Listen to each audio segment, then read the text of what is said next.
What's going on, guys? Welcome into the Blazers Uprise post-game show. This was the biggest win for the Portland Trail Blazers of what has been a very disappointing season. This win was so much fun, man. We got a lot of fun stuff to cover here on the post-game show. We'll talk about Russell Westbrook talking crap, then missing a free throw. We'll talk about the Blazers' awesome, funny bench reaction to Russell Westbrook bricking a three. I'll get Eric in here in a second, assuming he's able to be on this post-game show. We'll dive right into this, but my goodness, man. This is what I've been talking about all season long. This team, if it could figure things out on the defensive end, this team could be competitive. Even with this roster, even with these injuries, the defense they played tonight was phenomenal. It was the best defensive game of the entire season. The first half, that was the best defensive half of the entire season. I'll break it down a little bit more in depth here in a little bit, but it was the best defensive first half of the season. And what we've seen in games prior is they'd have a great defensive first half, and then the second half they'd kind of let off the gas pedal. They'd kind of let up. They wouldn't be able to put together a full game. Well, tonight they put together a full game, a full defensive effort, and it wound up with them controlling a game on the road against the Houston Rockets, which has been one of the best teams in the NBA all season long. And they win going away. Literally every run that the Houston Rockets made, the Blazers had an answer for. We had multiple guys hitting big shots. There was I think a 7-0 run that Houston made, and then Gary Trent Jr. hits a contested three. Then Anthony Tolliver hits a three. Anthony Tolliver has been better the past couple games. He's actually been kind of what Blazer fans expected from him coming into the season. But this was such a fun game, man. This season has kind of gone, this season's kind of been, not the most positive season. So every time Houston made a run, I had that feeling like, okay, here it comes. Here, they're going to make a 15-0 run. We're going to lose the lead. But every run Houston made tonight, the Blazers had an answer for. I'm going to bring in Eric right now. I'm going to pull up Skype here. I'm going to call him. We'll see if he answers. But yeah, just an absolutely terrific win by the Portland Trail Blazers. And this just goes to show that if they put together a good defensive game, I got that ringtone. I can't even think. See, my thought process is just shut down when I hear that ringtone. But I hear that ringtone. But there's the echo. All right, we got to mute Eric for a second. All right, there we go. But this just goes to show, this roster can be better defensively than they've shown. I know a lot of people attribute the struggles defensively to the injuries to the roster.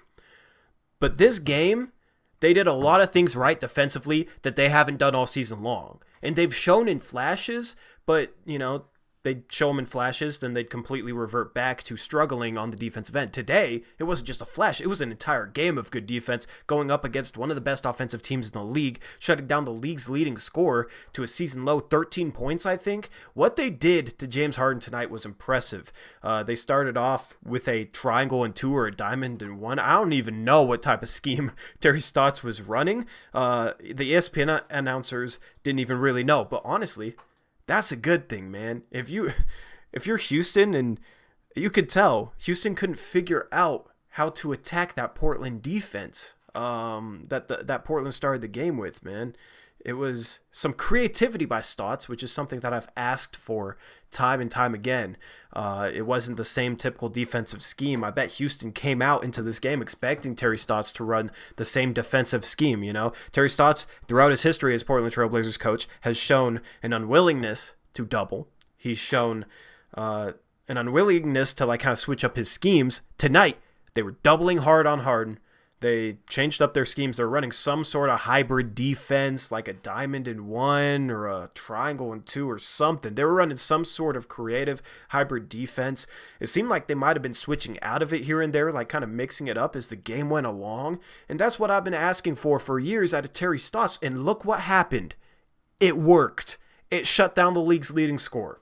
Part of that was James Harden missed shots. Part of that was good individual defense. I think Kent Bazemore had a great game tonight defending James Harden, but this just goes to show you, when we get creative with our schemes, run the proper scheme given the team we're playing against, and then when we do some of the defensive fundamentals a little bit better, in terms of positioning, in terms of rotating, in terms of how hard we were scrambling, we can be a solid defensive team even with this roster. They kind of, honestly, I feel like they kind of proved that narrative right tonight with the way they played. But then also on top of that, I thought we did a really good job on the boards, which has been a problem in past games. We had perimeter guys crashing the boards behind the bigs, really helping out the bigs rebound. Everybody was doing a phenomenal job crashing the boards, boxing out. These fundamentals were my complaints all season long. And all of a sudden, this game, they showed up. They fixed a lot of things. They improved on a number of different things. This was a very well-played game. Literally no complaints from this game whatsoever. I mean, maybe we could nitpick and say Bazemore if he would just hit more threes, But overall, most satisfying win of the season. Best played game of the season. Best game plan of the season from Terry Stotts. Just all around phenomenal game. What's going on, Eric? What's up? Completely agree with that. It's not even close. That was our best win of the season. And I love once again, we talked about this in the very first mailbag we did together in the off season, how you have to be able to throw different defenses at teams. Mm-hmm. And so I was like so shocked when we sent a double team like almost immediately to Harden the first play or second play of the game maybe. And I was like, whoa, what was that? But yeah, it completely took him off guard. And I think it took him out of the game completely. He deferred a lot more than he normally does.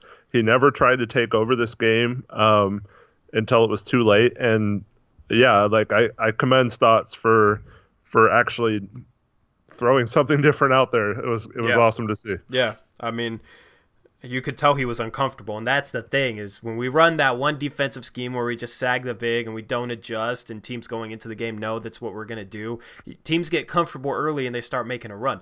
You could tell Houston was not comfortable at all. There was a lot of turnovers they had where you could tell it was because they weren't comfortable, didn't really know how to attack the defense. They had some silly turnovers. There was one one of them, this isn't really due to our half-court defense, but what happened on that play where they were inbounding the ball and threw it to half court and there was no rocket within 30 feet of it? You know what play I'm talking about? Chad, do you guys know what play I'm talking about? That was a hold on just a second, back. Yes, okay, yeah, do your thing. But they had some really uncharacteristic turnovers, and part of that was the defense we were playing. Part of that was just them not being comfortable. And it's really nice to see an opposing offense finally be uncomfortable against us, because I feel like offenses just get so comfortable against us and they'll just make it rain threes all of a sudden. So it's nice to actually figure that out. You could tell that we were a little uncomfortable sometimes not knowing where to be. Mm-hmm. But to counteract that, you just fly around and get someone. If you get in a situation where you're not guarding someone, you just gotta hustle your butt off and try to find someone and just recover quickly. And then also, this is why we've talked about it so much, about doing it early in the season. So then when it comes time later in the season into the playoffs, you've done this in games before. You're not just doing it without ever having done it, like in the Western Conference Finals last year, where it has no chance of working against an experienced team like the Warriors. So if you can get some different defensive schemes and your players get comfortable doing them within the season, then that'll really pay dividends in the playoffs. Yeah, definitely. And we definitely had to scramble with the type of defense we were playing against James Harden, overloading so much, loading up so heavily onto James Harden. That created some situations where we had to leave guys open in order to load up that much. And, when that happens, you have to scramble back to those guys when Harden passes out of it. You have to scramble back into position, basically. So we needed to scramble really, really well. We needed to rotate out to guys. We needed to do a good job of that. And I thought we did maybe the best job all season of scrambling behind, when Harden passed the ball out to guys. I thought we did a really good job rotating, scrambling, and defending behind that, which in any defensive scheme, you're going to need to be able to do that well. And, I just hope that they can maybe take some things from this game. Maybe it's a stepping stone and they can continue to improve their, defensive rotations, how they scramble defensively, because when the ball left Harden's hands, guys were starting to scramble back into position. Like it was quick. And they were scrambling fast. It was just so different from what we've seen all season long. It was so refreshing to see. It was awesome, man. Yeah, I will say though that this was the year Wade Baldwin was on a 2A, and then we called him up and gave him a full contract. Mm-hmm. And we had that game where in the fourth quarter we did do similar stuff to Harden, where we blitzed him on picks and did that, and then we didn't do it the rest of the year. So I'm hoping this wasn't an outlier like that. If you're ever going to do it, it's against James Harden. Right. But I just wish this shows why I wish, we just be a little bit more creative with the defensive schemes that we run, because you can get a team uncomfortable, off kilter, and then even if you're going up against a good team, you can make them play like a bad team by just taking them out of their comfort zone and not letting them get comfortable for a game. And then by simply just playing with energy, rotating, scrambling with energy, getting out on shooters, closing out hard, closing out correctly, that type of stuff. Even with injuries, even with, a struggling roster, you can still win games against good teams if you do that, which is, our fifth win against a winning team this season. I think we're like 5-18 or something like that. We should have a better record against winning teams. 2 of those are against OKC back when OKC was struggling to start the season. We should have a better record against winning teams. I think we would if we just did this more. So I'm hoping with our schedule tightening up over the next few games, I'm hoping that they start to do this, because honestly, if they play the way they did tonight, they might be able to survive this 14-game schedule, that 14-game stretch. I think it's like the next 12 games now, because I was talking about the upcoming 14-game stretch a couple games ago. But we're 2-0 to start the 14-game stretch, right? Who did we beat last game? We beat Charlotte. Okay. Yeah. We beat Charlotte, then we beat Houston. This 14-game stretch, a ton of teams upcoming that are winning teams, that are playoff teams, that are really, really good teams. But I think if we play like the way we did tonight, then we have a chance in almost any game we play in, to be honest. And right after the next 12 games, after that, starting I think February 11th, our schedule lightens up a ton. Nurkic should be back around then. Trade deadline. If we can survive these next 12 games, play 500 even, then we have a chance to maybe push for that 7th seed. And honestly, if we can get that 7th seed, we can make a playoff run with roster improvements, with style of play improvements, with Nurkic back, Collins back. Like, that is the goal. This win was huge, man, and I hope that we can turn this into more wins like this, because this upcoming 12-game stretch is basically going to decide our season, I think. So it's really nice to start it off with a win against Charlotte, and then the win of the year against Houston. And if we talked about if we just went 7-7, what a boost that would be, considering the stretch after this run. And we're all we need to do is go 5-7 the next 12 games to make that happen. So certainly if they play late tonight. But yeah, the defensive thing, it's like, why not try stuff like this? That's been my question all year. It's not like what we were doing before was working okay or something, and we just need to stick with it and it'll eventually improve. It's like, no, like, try something different. Just like throw something out there. Like, I don't even care if it didn't work tonight. Like, if like Tucker would have hit like 8 threes and we lost by 20 or something, at least we tried something and we made Tucker beat us instead of Harden or something. And that's been my point all along. And so I was so happy to see something different. And yeah, it was like at times it was like a triangle and 2. At sometimes they just like someone would just like leave their guy. It was like everyone else was playing man, but one person would just leave their guy and double team. Yeah. Um, and when you have guys like Westbrook and Tucker who struggled this year, he's usually pretty good from the corners, but Mm-hmm. this year is not quite as good. But like when those are your two options for shooting threes on the backside, it does allow you to Yep. leave them a little easier. So you can't really do that against every team. But I do like that we actually had a game plan for a specific team instead of this is our defense, this is how we're going to play. We're either going to stop them or they're going to beat us, Mm-hmm. you know? Yep. And I mean, it did take them missing some shots, but I do think we did a pretty decent job contesting some shots, and just getting out on shooters, scrambling, rotating. Like I said, it was going to take them missing open shots no matter what for us to control this game the way we did. We took it out of Harden's hands, basically. We put it in Westbrook's hands, which I'm completely fine with. I think every Blazer fan loves when we put it into Westbrook's hands, for good reason. We saw it in the playoffs last year. That dude's just, I don't know, man. Westbrook just isn't impressive to me at all. And tonight, let's talk about his trash talking a little bit. And his, he can't guard me. Does he have long-term memory loss or something? Can somebody tell me what his deal is? He's talking trash to Dame, saying Dame can't guard him while Dame was like going off. Dame was going off right before that. And does he not remember what Dame did to him in the first round? Like you think this dude would maybe learn a little bit? I mean, he was like down 10 and basically a blowout loss to a team that hadn't really won games against winning teams, and he's going to talk trash like that? I don't know, man. I thought that was funny. I was laughing. It was funny how he was saying, you can't guard me, you can't guard me. Then he misses the free throw like he got in his own head or something. Yep. I truly believe Westbrook believes it wasn't his fault that they lost in the first round the last couple of years. Mm-hmm. Like, it was his teammates or, I'm sure he believes that. So he probably still thinks he's the best player in the league and stuff.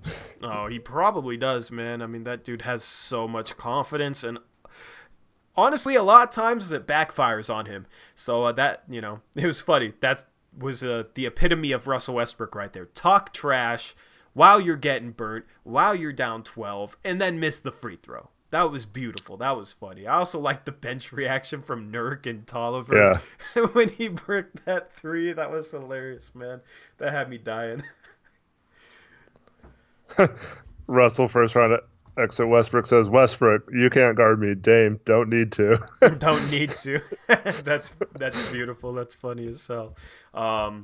Zacho said earlier, chat's stream is going off since the Blazers won. Yeah, we haven't had 110 viewers in a while. So what's going on, everybody? Thank you for tuning in.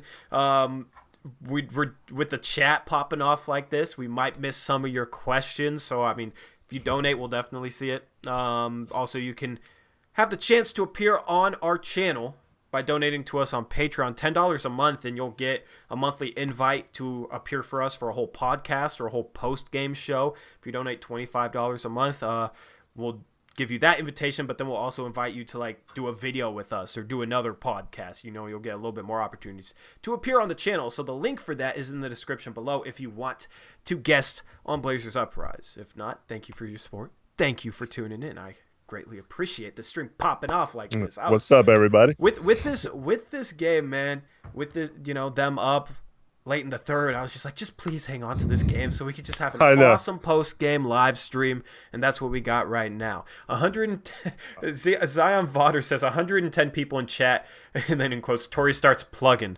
Hey, man.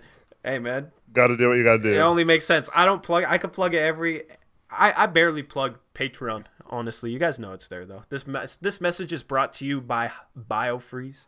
This is Patriotic Truth News. But yeah, also if you guys are BioFreeze doesn't get a free sponsor too. I'm literally going to plug everything. If you guys are looking to save $20 off of a Blazer ticket in the future, especially if the Blazers are playing better, you might want to get into a game.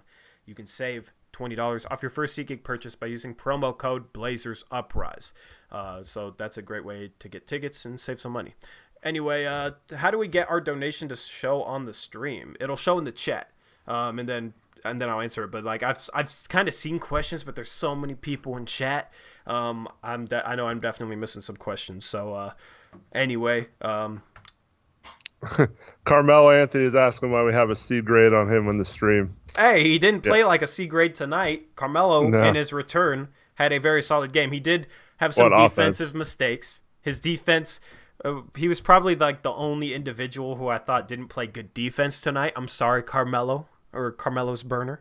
But yeah, he did struggle on defense, but it was nice to see him get out, hit some shots against his old team, get going early. Let me look up the stats to this game. I want to read off the stat sheet.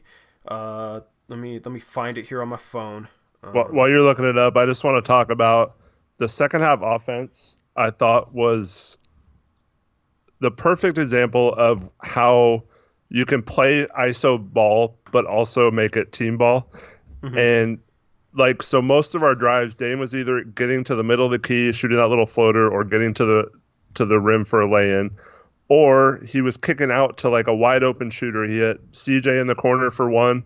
I mean, they left CJ wide open. That was dumb. Yeah. And then the next play, he hits Melo for a three. Tolliver got several open threes off drives and kickouts. Mm-hmm. I just love that offense, like going one-on-one to create and play make versus always trying to force a shot. And especially with Bazemore, he drove a couple times and I was like, no, don't shoot. And then he had that nice wraparound pass to Whiteside for a lay-in. And CJ had a nice pass, dump off pass to Whiteside for a dunk. Like everyone was doing it. Like it becomes contagious after a while. And we talk about this all the time too. When you're not just standing around watching someone dribble for half the possession, you're more inclined to make a shot when you feel like you're part of the offense, and then the defensive end improves too because you're feeling good, and defense leads to offense too.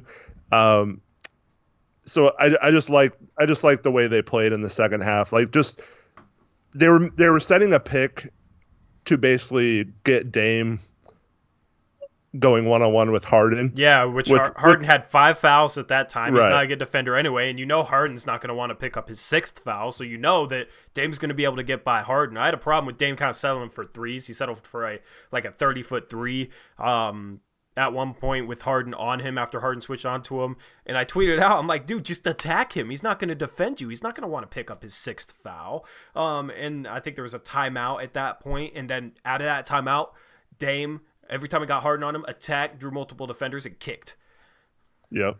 But I like using that pick just not to create the offense, just to form a mismatch, and then clear out and go like one. And basically they had like 2 shooters in the corners and Whiteside underneath, and then like one person elbow extended. Yep. Good shooters, good spacing. Yeah. Yep. I just like the style of the offense in the second half. If you're gonna go ISO, I prefer to play more like that than just dribble, shoot type offense. Yeah, I mean, especially against a defense like Houston's who switches a lot. They switch a lot. So even though it wasn't like a tough screen, if you just had the guy that Harden was guarding, if you had him screen for Dame, Harden was ending up switching on to Dame pretty much every possession, even though Dame wasn't even looking to attack it. So if you can do that, sure, get the switch with Harden on him, then attack Harden. You know, if Harden plays defense, good chance he picks up a 6th foul. That's good because you get him out of the game. If not, Harden's not going to play defense, and you're going to be able to get Dame going downhill with an opportunity to score or an opportunity to just draw the defense and kick. It's very simple, but like in that situation, that's the right style of offense. You know, I'm not completely against isolation, even though I've talked about how I feel like we play a little bit too much isolation so far this season. You know, sometimes I feel like when it's not working, we should deviate from it, but there's certain situations where it works. This is a perfect example of that. So it was good. Yep. It was a good second half offense. That's the thing too, is it controlled the game and it kind of slowed down the game. They weren't really getting out in transition, which I thought was going to be a problem this game. I mean, I think it was a problem the first game we played them.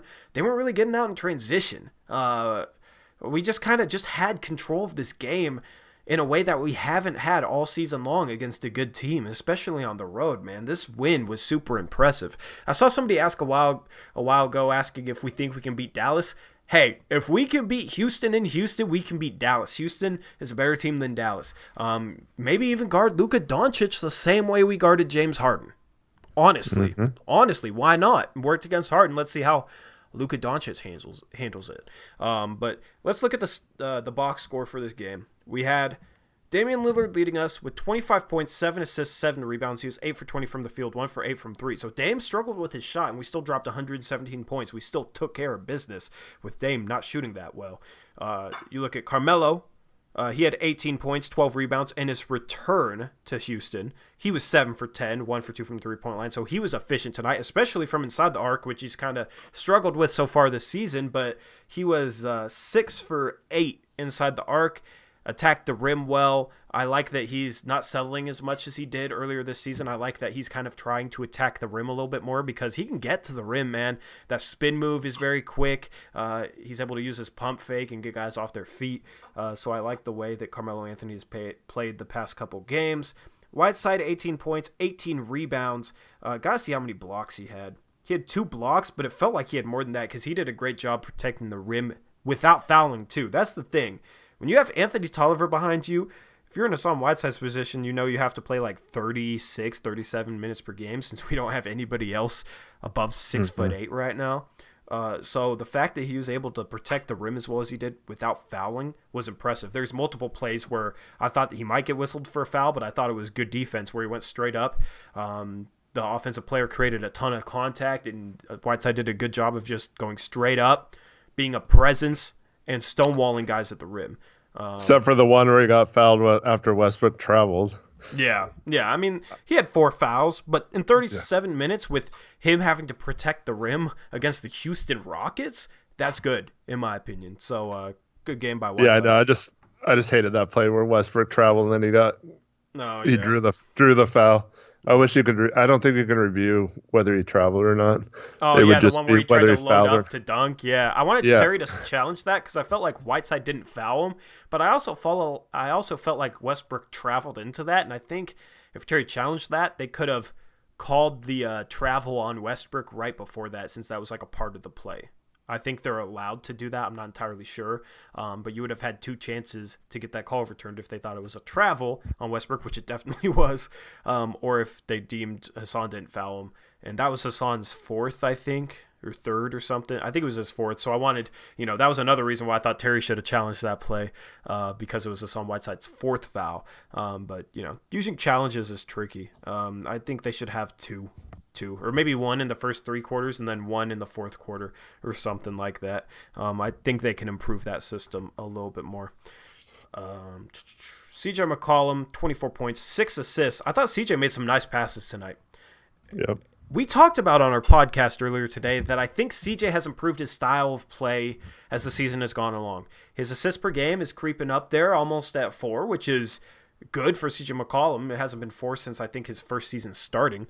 And you can't base too much off of assists per game. But I thought that his style of play tonight was good. He isolated and created shots when he needed to, but he didn't really disrupt the flow of the offense to do so. And he made some nice passes. That little left-hand shovel pass to Anthony Tolliver that got Anthony Tolliver a dunk in the first half was a really good pass. His playmaking was impressive today, and it helped our offense flow, I thought. What did you think about it? Yeah, I agree. There was the pass to Whiteside for the dunk, and then there was one in the first half that I thought was really good. And they were both. It was right after Simons, and the one in the first half, Simons had a nice pass, and I forgot the sequence, but Simons had a nice pass, and then the next time down, CJ had a nice pass, and then in the second half, Bazemore has the nice pass to Whiteside, and the next time down, CJ has the nice pass to Whiteside. Like I said, it was almost like it was contagious tonight, and I really like to see that where people are looking to get others involved instead of just forcing a shot. Yep, and 6 assists, that's I'd love it if CJ could average anything close to that. Off the bench, our bench actually played decent. We had we didn't get to Kent Bazemore. Kent Bazemore had 9 rebounds tonight. I thought Kent Bazemore did a really good job crashing the boards along with his defense. He didn't shoot well, had 12 points, 12, 9, and 3, but 3 for 13 from the field, 2 for 10 from 3. I just wish we had a good 3-point shooter in that spot. that could provide defense as well. Because I was just thinking about it. Like, imagine if you just had a healthy Otto Porter Jr. there, a 40% three-point shooter, getting these wide open looks that Kent Bazemore got. That would be so huge for our offense right now. We need a 3-and-D player in that position. But overall, he did a lot of the little things, played with energy, just didn't shoot the ball well. He had that dump off pass to Whiteside was his best pass of the season. Yep. Now I don't even know how he saw that pass. Usually he's going so fast that he doesn't even see anything else other than the basket, and then usually kind of flips something up over the rim and usually misses. But like he was when he had the ball out with his left hand, I thought for sure he was going to try to scoop it, and there was no chance that was going in. So part of me I like jumped up when he passed it. I was like, whoa. Yeah, well, part of me felt like it was almost as if the ball slipped out of his hands, like he was trying to shoot and the ball slipped out of his hands perfectly to Whiteside. But I do think he did try to pass that. That was a phenomenal pass by him, and that's the thing is I thought he was going to be a little bit better playmaker so far this season. He had 3 assists tonight. Would like to see him make plays for others a little bit better. Would like to see him shoot a little bit better. But overall, I don't think it was a bad game because he did a lot of little things. Played great defense on Harden, rebounded well, and he really helped. He did help us win this game. Off the bench, our bench had 20 points, which is pretty good for our bench. 9-man rotation. We didn't have Azonia tonight. He was hurt. But Tolliver, 3 for 7 from the field, 2 for 5 from 3. Lil Bakel, shout out to Lil Bakel for the $2 donation, said, hey, let's finish the season 58-24. I'm down to go on a 40-game winning streak. Let's do it, man. Thank you for the dono. But Anthony Tolliver, his shooting is kind of coming around. It's sorry, I just looked in the chat and said Terry is roasting Tory. Oh, it's his burner account. I was like, Terry's not talking about me, right? But Tolliver, his shooting's coming around, which we need him to hit shots. And if he can shoot 2 for 5, 40%, yeah, that'd be huge for our bench. At least in the upper 30%. It doesn't even have to be 40. Just like 37 to 39 would be fine. Well, not 32 or whatever. You said Eric said earlier today on our podcast we were grading Blazer players. So if you haven't watched it, go check it out. We were giving them midterm report card grades basically because this was the first game of the second half of the season. But he said about Tolliver, he said Tolliver's a 3-point specialist that's not hitting threes, and I would 100% agree with that. Tolliver going into tonight was shooting under 33% from the 3-point line. You want to see that up around 37-38% at least. I'm just hoping these past couple games is what starts a turnaround, a second half turnaround for Anthony Tolliver, because this is 2 games in a row where he's played solid. Last game he played phenomenal. Not expecting that every night, but if he can have nights like tonight, provide some help on the boards, not get exposed defensively and hit a couple shots, then that's helpful for our bench, I think. By the way, you can butt in and give me your take on any player. I'm just kind of reading off the box score. Tolliver's still in a tough spot since he's having to play center right now, and our second unit is so undersized when Whiteside's not in the game. That's why Whiteside had to play big minutes tonight, but all things considered, I think Tolliver's doing fine considering his limitations with size and stuff like that. He just needs to knock down threes at a consistent rate. Yep, 100% agree. Nasir Little had 5 points, 1 for 2 from the field. He hit a 3. That's the thing. It's like everybody hit a 3 tonight. The only people that didn't hit threes tonight that played were Simons and Whiteside. Whiteside to be expected. Simons kind of struggled with his shot, but Little hit a corner 3. That was a big corner 3 too. It was to kind of halt a Houston run. It's nice to see him hit a 3 because I don't think he's hit a 3 in a couple months at least. He's hopefully he can do that more as his career progresses. I get hyped when Nasir Little hits threes because they're so rare. But he also had a couple rebounds, played some decent defense, and just overall contributed to the energy, to the vibe of the team, if that makes sense. Gary Trent Jr. hit a 3, contested 3 that helped halt a Houston run. That's the thing, like Little and Trent and Tolliver, they hit like timely threes. They hit clutch threes. Gary Trent Jr. had 5 points, 2 for 4 from the field. I can't remember his 2-point shot. I don't remember what he did there, but solid, Simons, 2 points, 4 rebounds, 4 assists. Simons had some nice passes today, and we kind of went in on his playmaking in our podcast earlier today. But he had a cross-court pass. I forget who it was to. I know you tweeted out about it, but he had a really nice cross-court pass at one point. I don't remember who it was to, but Simons had some good dishes tonight. Good feeds tonight, which is something that I hope to see more of him during the second half. His one basket was pretty impressive too. Oh, dude, that drive, that finish was nice, man. That was so aesthetically pleasing. It was fun. As far as the Houston Rockets go, though, PJ Tucker, 3 points, 1 for 3 shooting. Normally, he's a guy I feel like always shoots really well against us and hits like 4 or 5 threes, but he only hit 1. Capella had 14, 18, and 2. 7 for 14, but usually guys like Capella have been killing us this season with the lobs. Mello, $2 donation with a sticker. Says cool. I don't even know how you did that, but that's cool. And actually, I think you can like buy stickers or something. I don't know. I haven't donated to myself, so I don't know. I don't know what that's like. But Capella, you look at like Mitchell Robinson type bigs, Capella type bigs. Normally they go off against us because of lobs, just because we sag the big and the guy goes downhill, and James Harden will lob it to Capella over Whiteside, and Capella will dunk. That was something I was worried about going into this game, but we stonewalled Harden to the point, and the way we were kind of playing our defense, he didn't really get opportunities in pick and roll like that. Yeah, you got to. Both him and Westbrook had a couple lobs to Capella in the second half. But when you double team Harden without it being Whiteside as the double teamer, you kind of allow Whiteside to stay back on Capella. And so Whiteside's not going to go out on a 3 like if Westbrook's shooting. So basically it takes Capella out of the game, in addition to taking Harden out of the game, which is another reason why it's so crucial to mix up your defense like that, because Whiteside, for the most part tonight, wasn't getting caught with Harden or Westbrook coming downhill at him and having to decide whether to stop ball or stay on Capella. And that's usually the problem. It happens to Nurk too when he's in there. It's almost an impossible decision when you have Westbrook or Harden coming at you, whether to stay, and it's such an easy lob pass to Capella. So the fact that we double team Harden and he had to give up the ball, so he wasn't going in attack mode hardly at all tonight, and that's what prevents Capella from getting all those easy buckets too. Yep, great point. Westbrook had a triple-double. He actually played better than I thought. He had 31 points, 12 assists, 11 rebounds.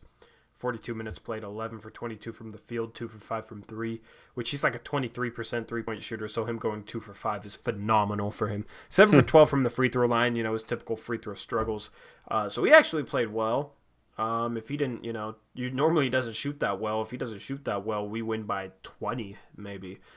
He played 42 minutes, though, in a game where Houston was down double digits almost the entire game. They did cut it to 6 at one point, but a big complaint of Rockets fans is how D'Antoni is only running like 7-man rotations and is running players into the ground. Westbrook playing 42 minutes in a game tonight is kind of silly, kind of ridiculous, I think. I definitely. Well, if you take out Hartenstein's 1 minute, they only played 8 players tonight. Yeah, and what was funny is ESPN said, yeah, D'Antoni has been talking about how it's hard for him to find enough minutes to play Austin Rivers. But it's like, you look at a game like tonight, it's like Austin Rivers played 18 minutes, and still you had Westbrook playing 42 minutes, Harden playing 36. So Harden would have played more minutes if he didn't get foul trouble too. So that's the thing. Anyway, looking at James Harden's stat line, 13 points. 13 points for James Harden. 8 rebounds, 7 assists, 3 for 12 from the field, 1 for 6 from 3. If you told me this was going to be Harden's stat line earlier today when we were on our podcast saying, do we have a chance tonight? I would have been shocked. Because I'm like, watch, Harden's going to drop 50 like he always does against us. He always goes off against us. Like, maybe we could switch it up and do something. And then, oh my God, we actually switched it up and it did something. And he has 13 points, season low. Season low for shot attempts before season low for shot attempts is 11 for him, so he shot 12 times. So it was close to that. Also didn't really put him on the line. Only 8 free throws for James Harden. That's a low number for him. I think he averages like 13 a game or something like that. So phenomenal. Blazer life. The final score was 117-107. The Blazers won. Beat the Rockets. Best win of the season. The only guy who, like, McLemore did solid. Hit 5 threes, 5 for 13. He shot a ton of open threes, though. So 5 for 13 isn't that good considering how many of them he was like, wide open. Yeah, I wouldn't say necessarily wide open. Some of them were decently contested. I don't know. I'd have to go back and like watch, but I don't know. Eric Gordon also kind of went off. He's the only guy off the bench who really did anything. He was 6 for 13 from 3, and that's the one guy you can't leave open. When we were we had a stretch where we left him wide open like twice in a row, and it was just like, it was rough, and that's a byproduct of selling out on James Harden. But there's multiple times where like Eric Gordon would catch a cross court pass on free throw line extended, and you'd have like Gary Trent Jr. guarding somebody in the corner who's not as good of a shooter as Eric Gordon, and he wouldn't leave the guy in the corner. And Eric Gordon would shoot a wide open 3. At that point, just leave the guy in the corner. Go take care of Eric Gordon. If he kicks it to the corner and that's a worse shooter, let the worst shooter shoot. Like, know which guy you need to take away. Sometimes you have to choose to take away the better shooter. There was multiple times tonight, too, where I feel like they left open a good shooter in order to take away a Russell Westbrook 3, if that makes sense. Like the ball got swung and you had one guy guarding 2 guys on the other side of the floor, and one of them was Westbrook, so one of them was like McLemore or House or Eric Gordon. And instead of just staying on Eric Gordon or House or McLemore, they'd leave them and go take away Russell Westbrook. And Russell Westbrook would skip it to House, Gordon, whoever it was, and they'd get a wide open 3. In those situations, like, just let Westbrook shoot. He's 23% three-point shooter. Let him shoot. Like, just know the odds. Know which guy you got to take away. That was something that did kind of bug me, but that's obviously nitpicking because overall this was a great defensive game for the Blazers. And best game of the year. In the second quarter when Harden went out with foul trouble, we went back to sagging the big, and Gordon hit 2 threes in a row, and I was like, oh, great, here we go, back to this. But luckily they didn't stick with that. They actually switched it back up to the defense they were playing, and it, for the most part, worked because we held them to 107 points. I'm looking at Twitter right now. Kendrick Perkins, before the game, tweeted out, "Game of the night has to be Portland at Rockets, and my boy Channing Frye got Portland, and I got the Rockets. Trying to see if he wants to make a gentleman's bet." And CJ McCollum quoted that 26 minutes ago and said, "Hope you made that bet with at Channing Frye." He did. Channing did. What was the bet? I don't know what the bet was, but I saw something from Frye saying you're on or deal or something like that. Yeah, I want to know what the bet was. I think those guys are former teammates in Cleveland, I believe. Yeah, I mean, I wouldn't have taken Portland over the Rockets tonight, but I would have been, gleeful to be wrong. I've never said gleeful on a stream before. I expand my vocabulary every stream. Anyway, chat, I guess we can take your questions now, if we can find them, because chat's been popping off. We're deep into this postgame show. We're still popping off. I love it. We'll get to Melo's question earlier because he donated. He was just wondering what we thought of Melo's performance tonight. Oh, that didn't show up for me? The one with the sticker? No, it was before he donated. He had asked that question, so I just wanted to get to his question since he actually donated. Didn't we just cover it? We did, but he obviously asked it after. Yeah, so Melo played great, hit some shots. I like Melo attacking the rim. Melo, that spin move is a quick move. I like him going downhill. That's the thing. Defenders know he likes to shoot that mid-range jumper, so they play up on him. So Melo can use that in order to get to the rim, facing up, He's had some very strong finishes, especially the last couple of games, and I like to see that out of Melo. It'll help his efficiency. It'll help his value to the team. It'll help out the team. He'll be a more efficient player for it because his percentages inside the arc aren't where they have been in previous seasons, so I like him, instead of settling for mid-range jumpers, try and get to the rim. But he is starting to knock down mid-range jumpers at a higher clip than he has in past games, so that's nice to see. And he's still hitting threes at a very good rate. So Melo tonight, Offensively, was absolutely terrific, was the type of forward that we've needed for years.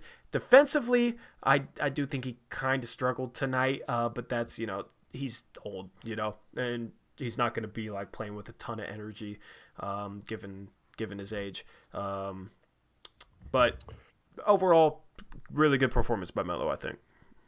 Yeah, we've talked about this a bit too, where as long as he's not settling every time for that mid range, I like it a lot. So tonight he was attacking the rim, like you said, got an and one early in the game. And yeah, he completely abuses people with that spin move. He almost gets to the rim every time when he does it. So I kind of wish he would go to that more than the turnaround jumper. But I thought his shot selection was the best it's been in a long time tonight. But yeah, he didn't really take too many bad shots tonight. Yep. And obviously was hitting them too. Jason Lee says, what do you think of Bielitsa? He dropped a $2 donation. I appreciate the donation, man. What do I think of Bielitsa? He'd be perfect for this team. Just absolutely lethal three-point shooter. Can make plays for others a little bit. His defense isn't as good as like I'd want it to be, but overall offensively, he would be a great big for us. He might be a sneaky trade deadline option. That's definitely a guy to watch out for. Robbie Stackhouse is wondering what this team still needs to compete. I think it's basically just wings who can defend and hit threes. Yep. And then right now, while we have injuries, another solid big man.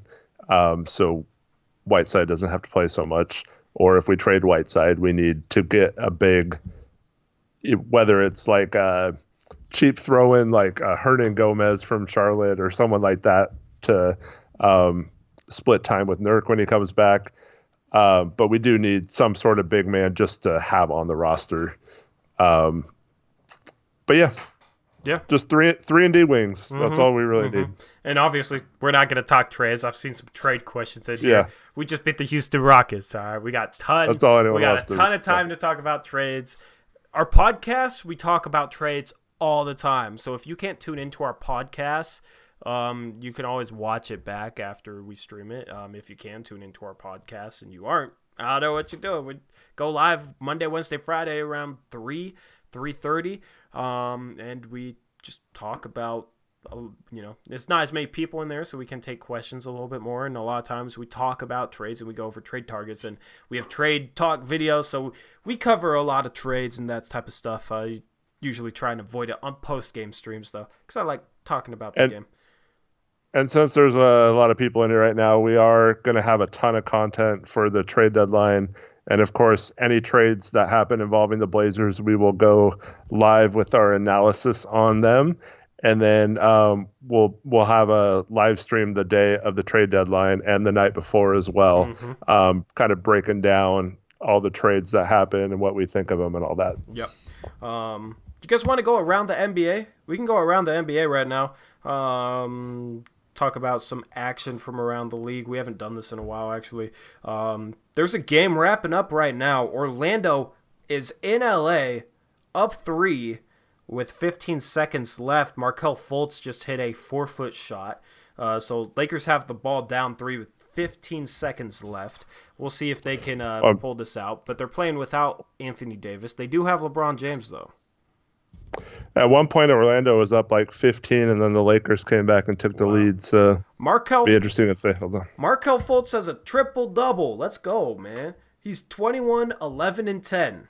9 for 19 from the field. He hasn't shot a 3. I love seeing Markelle Fultz play well after all that he's been through. So he has a triple-double in LA. That's awesome to see. I'll update the score once this game is final. But you also have the Pistons shocking the Celtics, winning 116-103 in Boston. Kind of some surprising games tonight. You got the Magic on the verge of beating the Lakers in LA. You have Portland beating Houston in Houston, like controlling this game. You have Detroit beating the Celtics by 13 in Boston. Sekou Doumbouya, the rookie, 15th overall pick, had 24 points tonight, 10 for 13 from the field, 2 for 5 from the three-point line. So he hadn't been playing for them all season long, and they've been struggling, and then they randomly just threw him into the lineup, a couple weeks ago? I don't think he was hurt to start the season, was he? I don't think he was. I think he was actually hurt at the very He beginning of the might have been, season, yeah. and then they just kind of didn't have room for him until Hmm. Drummond or Griffin went down. Yeah, he's been phenomenal though. You have Derrick Rose, 22 points. Is that a dark horse All-Star pick? Do you guys think Derrick Rose deserves to be in the All-Star game this year because he's been doing work for the Pistons. Makai Luke hit a 3/4 court shot. Yep. That was impressive shot. He had 21 off the bench. Markieff Morris had 23. So Pistons get a shocking win. Sixers beat the Nets. Kyrie is back. Kyrie struggled though. He's rusty. 14 points, 6 rebounds, 4 assists, 6 for 21 shooting from the field. Dinwiddie had 26 points. For the Sixers, Tobias Harris had 34 points. So he balled out for them. Embiid is obviously still out. So that's an impressive win for the 76ers. The Magic are now up 119-115 with 0.4 seconds left, so the Magic are going to beat the Lakers in LA. That's an impressive win for the Orlando Magic. You had the Heat beating the Spurs 106-100. That helps us. If we're chasing that playoff spot, that helps us.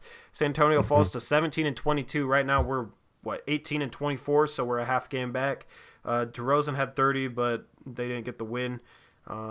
Myers Leonard 7-6. I always like updating you guys on what he's doing. Kendrick Nunn had 33 points. He was 8 for 8 in the first half, finished 13 for 18.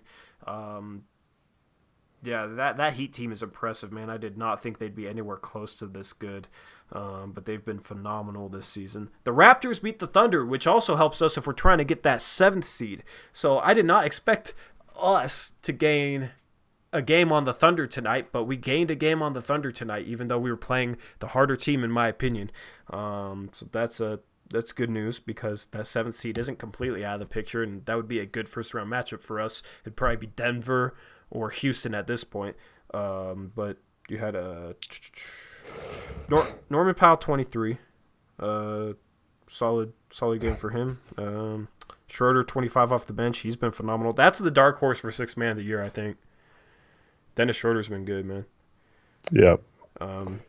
If we win the last game against OKC, the 4th game this season, then we'd own the tiebreaker too. That'd be pretty big. Oh, if you want to talk about. Is that game coming up soon? Is it on this road trip? I think it's a couple games from now. I'll look at our schedule right after this. I'm looking it up right now. Bulls, it's the next game after Dallas. Yeah, so that's going to be it's Saturday. That's going to be a huge game. If we could, let's go 3-0 on this road trip, man. That'd be phenomenal. Yeah, that would be cool. Bulls beat the Wizards 115-106. Pacers beat the Timberwolves 104-99. Nuggets beat the Hornets 186, but in the process they lost Jamal Murray to an awful sprained ankle. That he rolled his ankle as much as I've ever seen anybody roll their ankle. Like, it looked bad. So I expect him to be out for a few weeks at least. Probably not more than like 6 weeks or so, but I expect him to be out 4 to 6 weeks or something like that. It looked like a severe ankle sprain. Maybe I'm wrong, but we'll see how long Murray is out. Michael Porter Jr.'s kind of been balling out a little bit lately. 19 points off the bench for the Nuggets. Does that hurt to admit? I mean, like let's look at his season stats though. Because I don't think he's doing it. Like he has the talent to like have like nice scoring nights, but. Michael Porter Jr. For any of you who don't know, I'm not high on Michael Porter Jr. I think that he's not going to be a good player. Okay, he's been efficient this season, but he's literally shooting 4.5 shots per game. He's literally played 30 games and playing 11 minutes per game, scoring less than 6 points per game. So the jury's still out on him, but I don't think he'll end up being like an all-star at any point in his career. Anyway, let me finish up the scores here. Let me find them. Do we play Denver soon? Is that Murray injury going to help us? I think we play him Monday. No. Never mind, I'm wrong. It's February 4th. Okay, yeah, so I'm expecting Jamal Murray to probably be out that game. If he's out like 3 weeks, he should be out that game. So that's a game we could win. Nurk might even be making his return right around that time. But anyway, Dallas had a triple-double by Doncic. He had 25, 17, and 15. Let's employ the defense we played against James Harden on Luka Doncic when we face the Mavericks next. The Mavericks beat the Kings 127-123. Seth Curry had 21 off the bench, hit 5 threes. Did Porzingis end up playing? Porzingis is still out, so we'll see if he's out next game. Wouldn't hurt us if he's out. But yeah, so that was the scores from around the NBA. They were saying he was, I guess he was like probable last game, but then they sat him out and they thought he was going to play tonight, but then he sat out again tonight. Which means he's probably going to be fresh for us. Awesome. Yeah. He has like a 7-inch advantage on Carmelo too. Maybe you put Carmelo on. Who do they start at center? Do they usually start Porzingis at power forward and somebody else at center? They've been starting Dwight Powell, haven't they? Yeah, I think so. Maybe you put Carmelo on Powell and Whiteside on Porzingis, but Whiteside doesn't get out and guard the 3-point line. That's a problem. No, yeah, that would so be you good. kind of have to put Melo on. That would be the perfect game to start Melo with the 3 and Labissiere at the 4 if we still had Scal. Yeah. But we don't. So Melo's going to have a... Melo's kind of been struggling on defense lately. I kind of feel like Porzingis might come back, be fresh, and just crush us. No, honestly, I'm a bit worried about that. Somehow the Lakers cut that final score to 1. They hit a 3 with 0.4 seconds left, I guess. But yeah, so let me look at our upcoming schedule. We got 2 more games on this road trip. We got the Mavericks. That's also on ESPN. 6:30 game on Friday. And then that Thunder game, it sucks. It's the second night of a back-to-back. That's at 6. If we got an opportunity to make some ground here. That Thunder game is going to be huge, man. Right now we're only 5.5 back of them right now, and if we could get the tiebreaker, if we could win that game, that would cut it to 4.5 back. Not counting what would happen before that. I mean, that's within striking distance. We got 2 more games on this road trip though. Then we come home, we play the Warriors. Then we play the Mavericks at home after a couple days rest. And then we play the Pacers at home after another couple days rest. Wow, our schedule really lightens up at the end of this month. We play the 20th of January, 23rd of January, 26th of January, 29th of January. But a lot we haven't been great in games where we have multiple days off. True. That's true. But, hopefully, if we play with more energy, I don't know. Maybe we need the rest. Maybe that'd help. I don't know. But a lot of these games, I don't think they're against teams that we can't beat. You know what I mean? I feel like this Rockets game on the road, other than that Lakers game on the road at the end of the month, I felt like this Rockets game on the road was our hardest game left this month. Because I don't think Mavericks on the road is harder than the Rockets. I don't think the Thunder is harder than the Rockets. And we play Warriors at home, Mavericks at home, Pacers at home, Rockets at home. Rockets on the road is the hardest game of that entire stretch, and we took care of business tonight. So that's the thing. If we can play better, if we can play like we did tonight, we could maybe turn things around, kind of get going. That's the hope, because start of February is tough too. We got the Jazz at home, Nuggets on the road, but they might not have Murray. Spurs at home, Jazz on the road, like Heat at home. So that's a tough stretch. The Heat are a lot worse on the road than they are at home. I think they're 10-11 on the road. That'll be Myers Leonard's return. So yeah, this upcoming schedule is tough, but February 11th, our schedule lines up a ton. So this upcoming stretch until February 11th, until the trade deadline is February 6th. So this upcoming next 3 weeks or so is basically our season. Are we going to be a lottery team? Do we have a chance at the 7th seed? This is the most crucial stretch of the season, I think. Yeah, for sure. Winning tonight, gives you a lot of hope. Mm-hmm. And I'm praying that they look at what they did when they were focused and played a complete game, and hopefully they learn their lesson that if you just come out at the beginning and play with energy and focus the entire game, these could be the results, even with all the injuries that have happened this year. Yep. And that I also feel like it's crucial because this game needs to be a stepping stone into us playing better and beating winning teams. We got to build momentum off this game. The People's Mix says, talk about my trade request, please. I said earlier I'm not talking about trade requests on the post-game stream. I will if you drop a dono, but I'm trying to keep it I've seen a lot of trade requests. This isn't the time for it. You know what I mean? It's a post-game show. That's what our Yeah, podcasts are for. and it involved Joel Embiid, who's not getting traded to us Yeah, anyway. So exactly. But also losses are a little bit more ripe for trade talk. You know what I mean? Because we're talking about improving the team after a loss. But yeah, Beavis says I'm tired of trade talks. Yeah, we've talked trades a ton. There's a lot more time for that, I think. Beavis is one of the few that doesn't like trade talks, so like Yeah, everyone else. yeah. I know you guys love your trade talks, though. I mean, we try and get you covered on that. Anyway. Hey, People's Mix, we responded to you on Twitter, though. I mean, it's not like we just completely Yeah, ignored we you. literally both of us responded to you on Twitter, man. You're good. And we're happy the Lakers lost. Yeah, yep. Um, there's a lot of filler in here. Trades talks would be fun. What do you mean? There's a lot of filler in here, in us or in the chat? You guys can talk trades in the chat. But we've been going steady for an hour now. We've been going. Shane, we've been doing good, I think. yeah, I'm gonna do another trade talk video soon. Might try to keep them shorter just because I want to get them out faster so I don't get them ruined by actual trades. Yeah, I mean, you can post your trade in the chat and chat can respond. There's nothing wrong with that at all. Like, I don't, you could post your trade in the chat. You can literally just type it out. I'm not stopping you from doing that. I'm not going to delete that or anything. I will say I was pretty disappointed on your guys' lack of chat ideas in the comments of the last one, though, or trade ideas. But yeah. Yeah, you got to leave trade ideas in Eric's Trade Talk comment section. That's what you got to do. And then he's able to...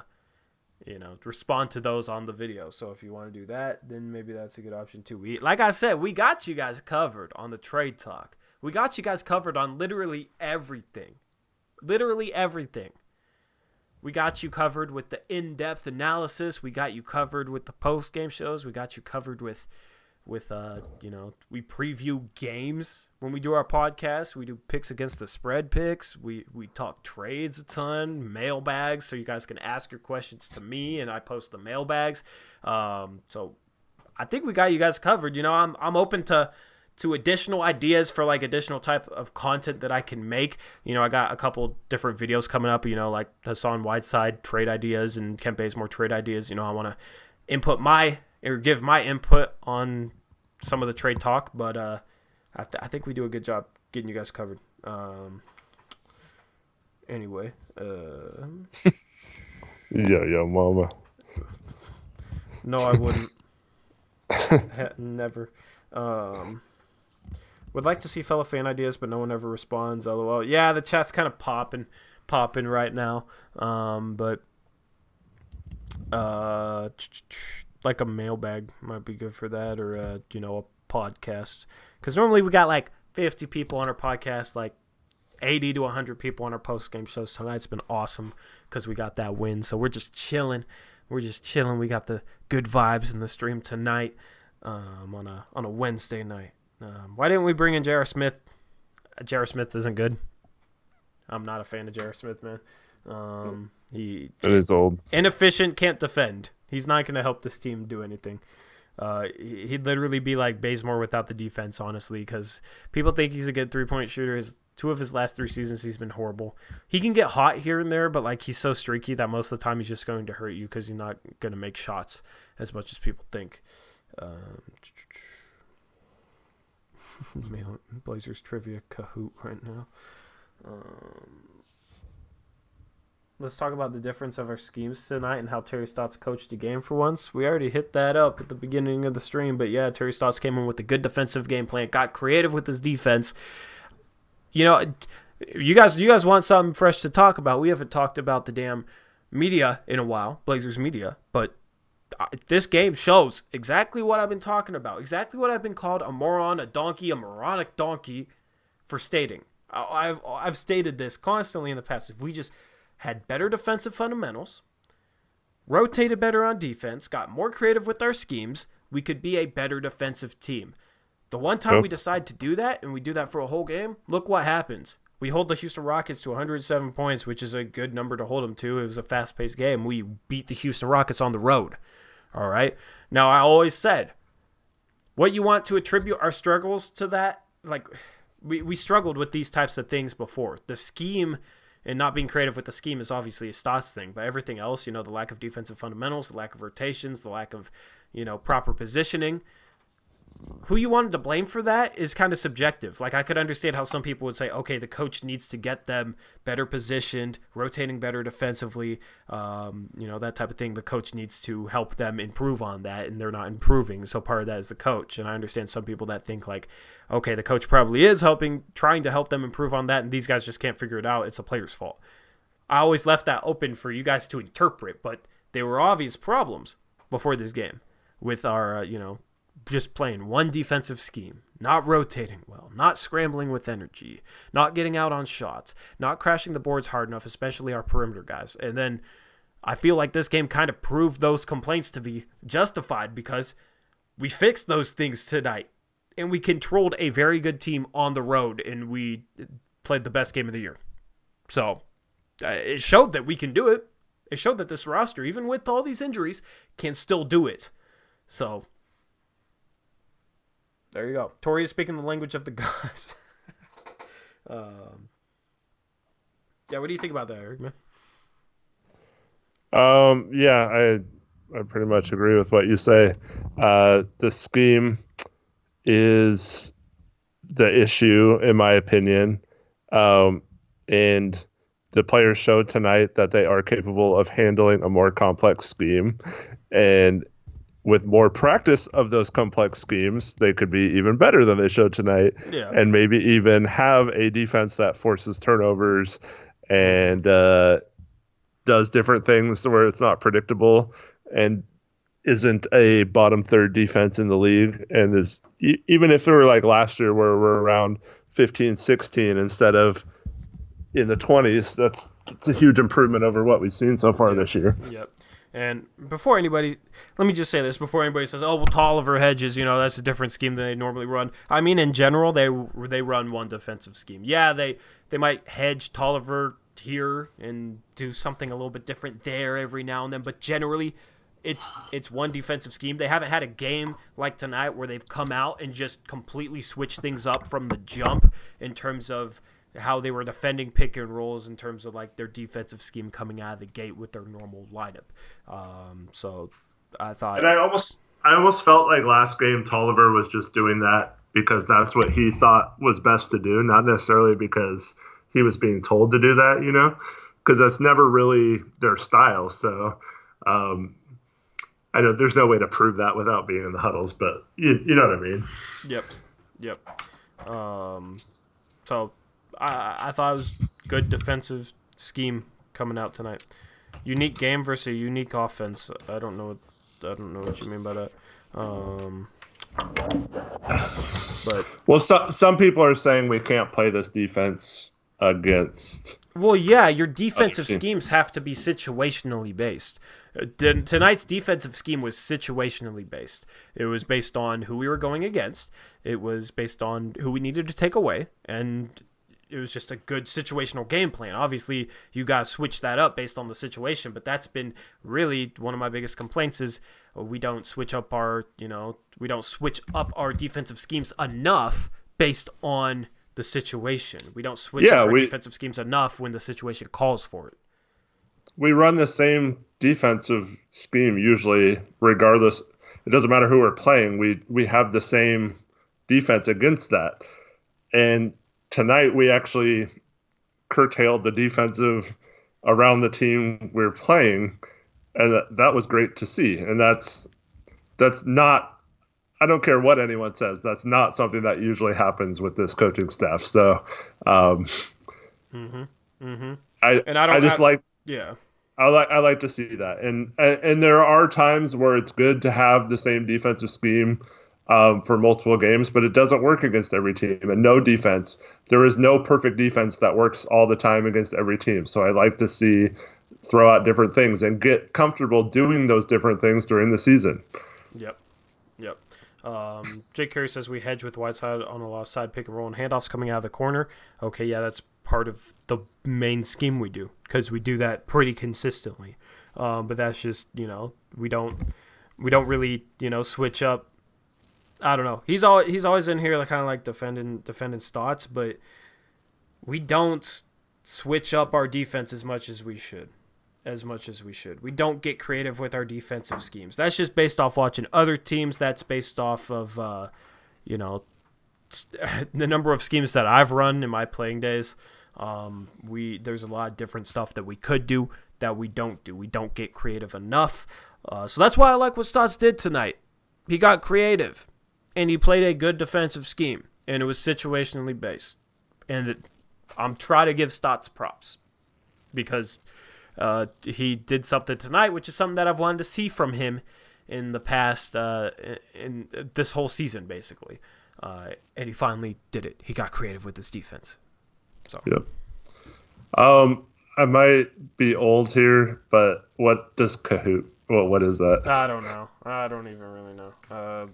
So you guys will keep asking us to do Kahoot, and we have no idea what that means. Yeah. Yep. I'm too old too, I guess. I don't know what Dame Dollar is saying. Yeah, I don't know.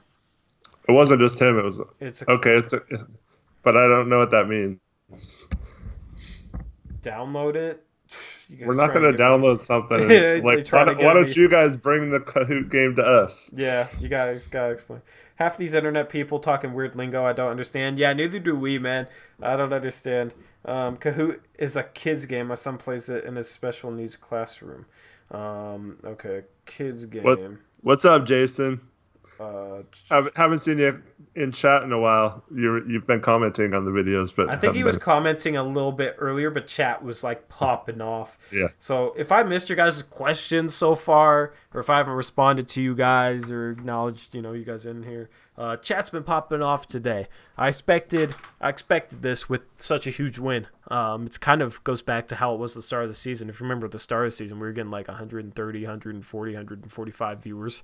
So it was very hard to keep up with chat. Obviously, with the team struggling, people aren't going to want to tune in as much. That's what sucked about our struggles this season too, especially compared to last season. It would have been so much fun to be doing post-game streams last season. I wish I was like a year ahead of where I am now. It would have been so much fun to do post-game live streams because we, 53-29 in that postseason run, it would have been insane, man. It would have been insane. It would have been awesome. It's still a ton of fun. Don't get me wrong. It's still, I enjoy the hell out of this win or loss. It just kind of like, definitely see it a little downtick. And I'm kind of the same way. I wouldn't watch post-game shows. I used to watch post-game shows back when they had talking ball, because I enjoyed talking ball.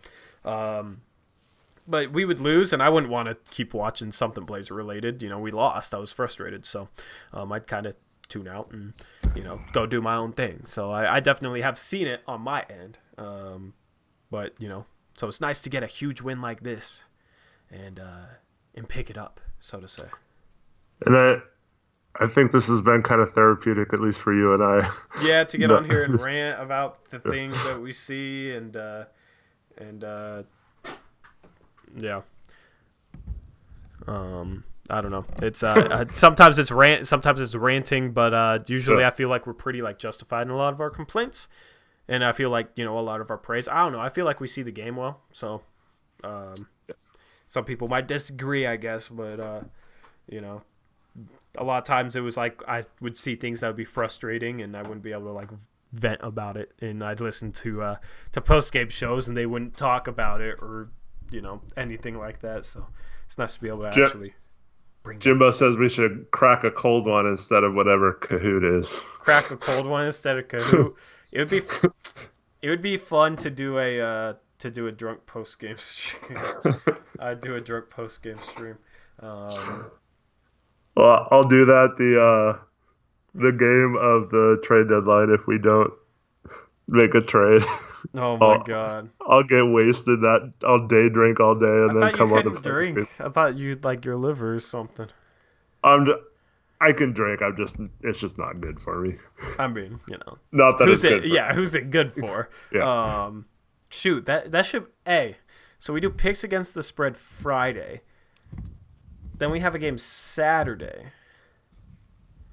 So whoever loses picks against the spread Friday. Actually, maybe I don't know if that works with my schedule. We'll have to do that, like a picks against the spread bet, where whoever loses the next post game show, they have to be drunk on.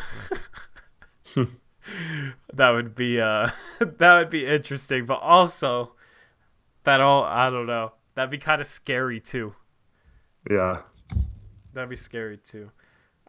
Imagine Eric pissed off about a game, that we lose because we struggle with a lot of things we struggle with all season long. But imagine him drunk on top of that. That would be an epic rant. I'd have to have the mouse over the mute button so that once it got too far, I'd be like, all right, Eric, calm down, bro. Calm down, man.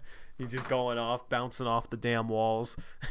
Well, I was thinking of my no trade rant, being mad that we didn't trade and then being drunk on top of that. Mm-hmm. That would be, Hey, we could do that, man. That trade deadline stream is gonna be so much fun, bro. Hey, we'll start drinking on that if the Blazers. Every time there's a trade and it's not involving the Blazers, we take a drink. So. Honestly, shit. That'd be fun. And chat can play along too. That's in the morning, though. That'd be I've like never drank in the morning. But yeah, every trade that's not the Blazers, I take a shot. Every trade that is the Blazers means we get like 4 non-Blazers trades where we don't have to take a shot. You know what I mean? So like if there's 2 Blazer trades and there 8 trades from other teams, we don't have to take shots for those. Yeah. You know what I mean? That could be I don't know. That would be hella fun. You guys think we should do that? Make a drinking game around the trade deadline? Jake asks who's going to run the stream after we both black out. Chat's going to run the stream after we both black out, man. Yeah. 14 Dame Dollars on board for this game.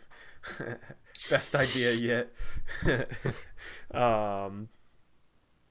That's funny. We're getting late on trade deadline, boys. Yeah.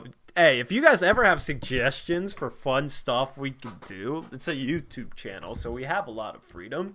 Tweet it at us or something. Tweet it at us, and then I could post a poll on it. Like, you guys think we should do this?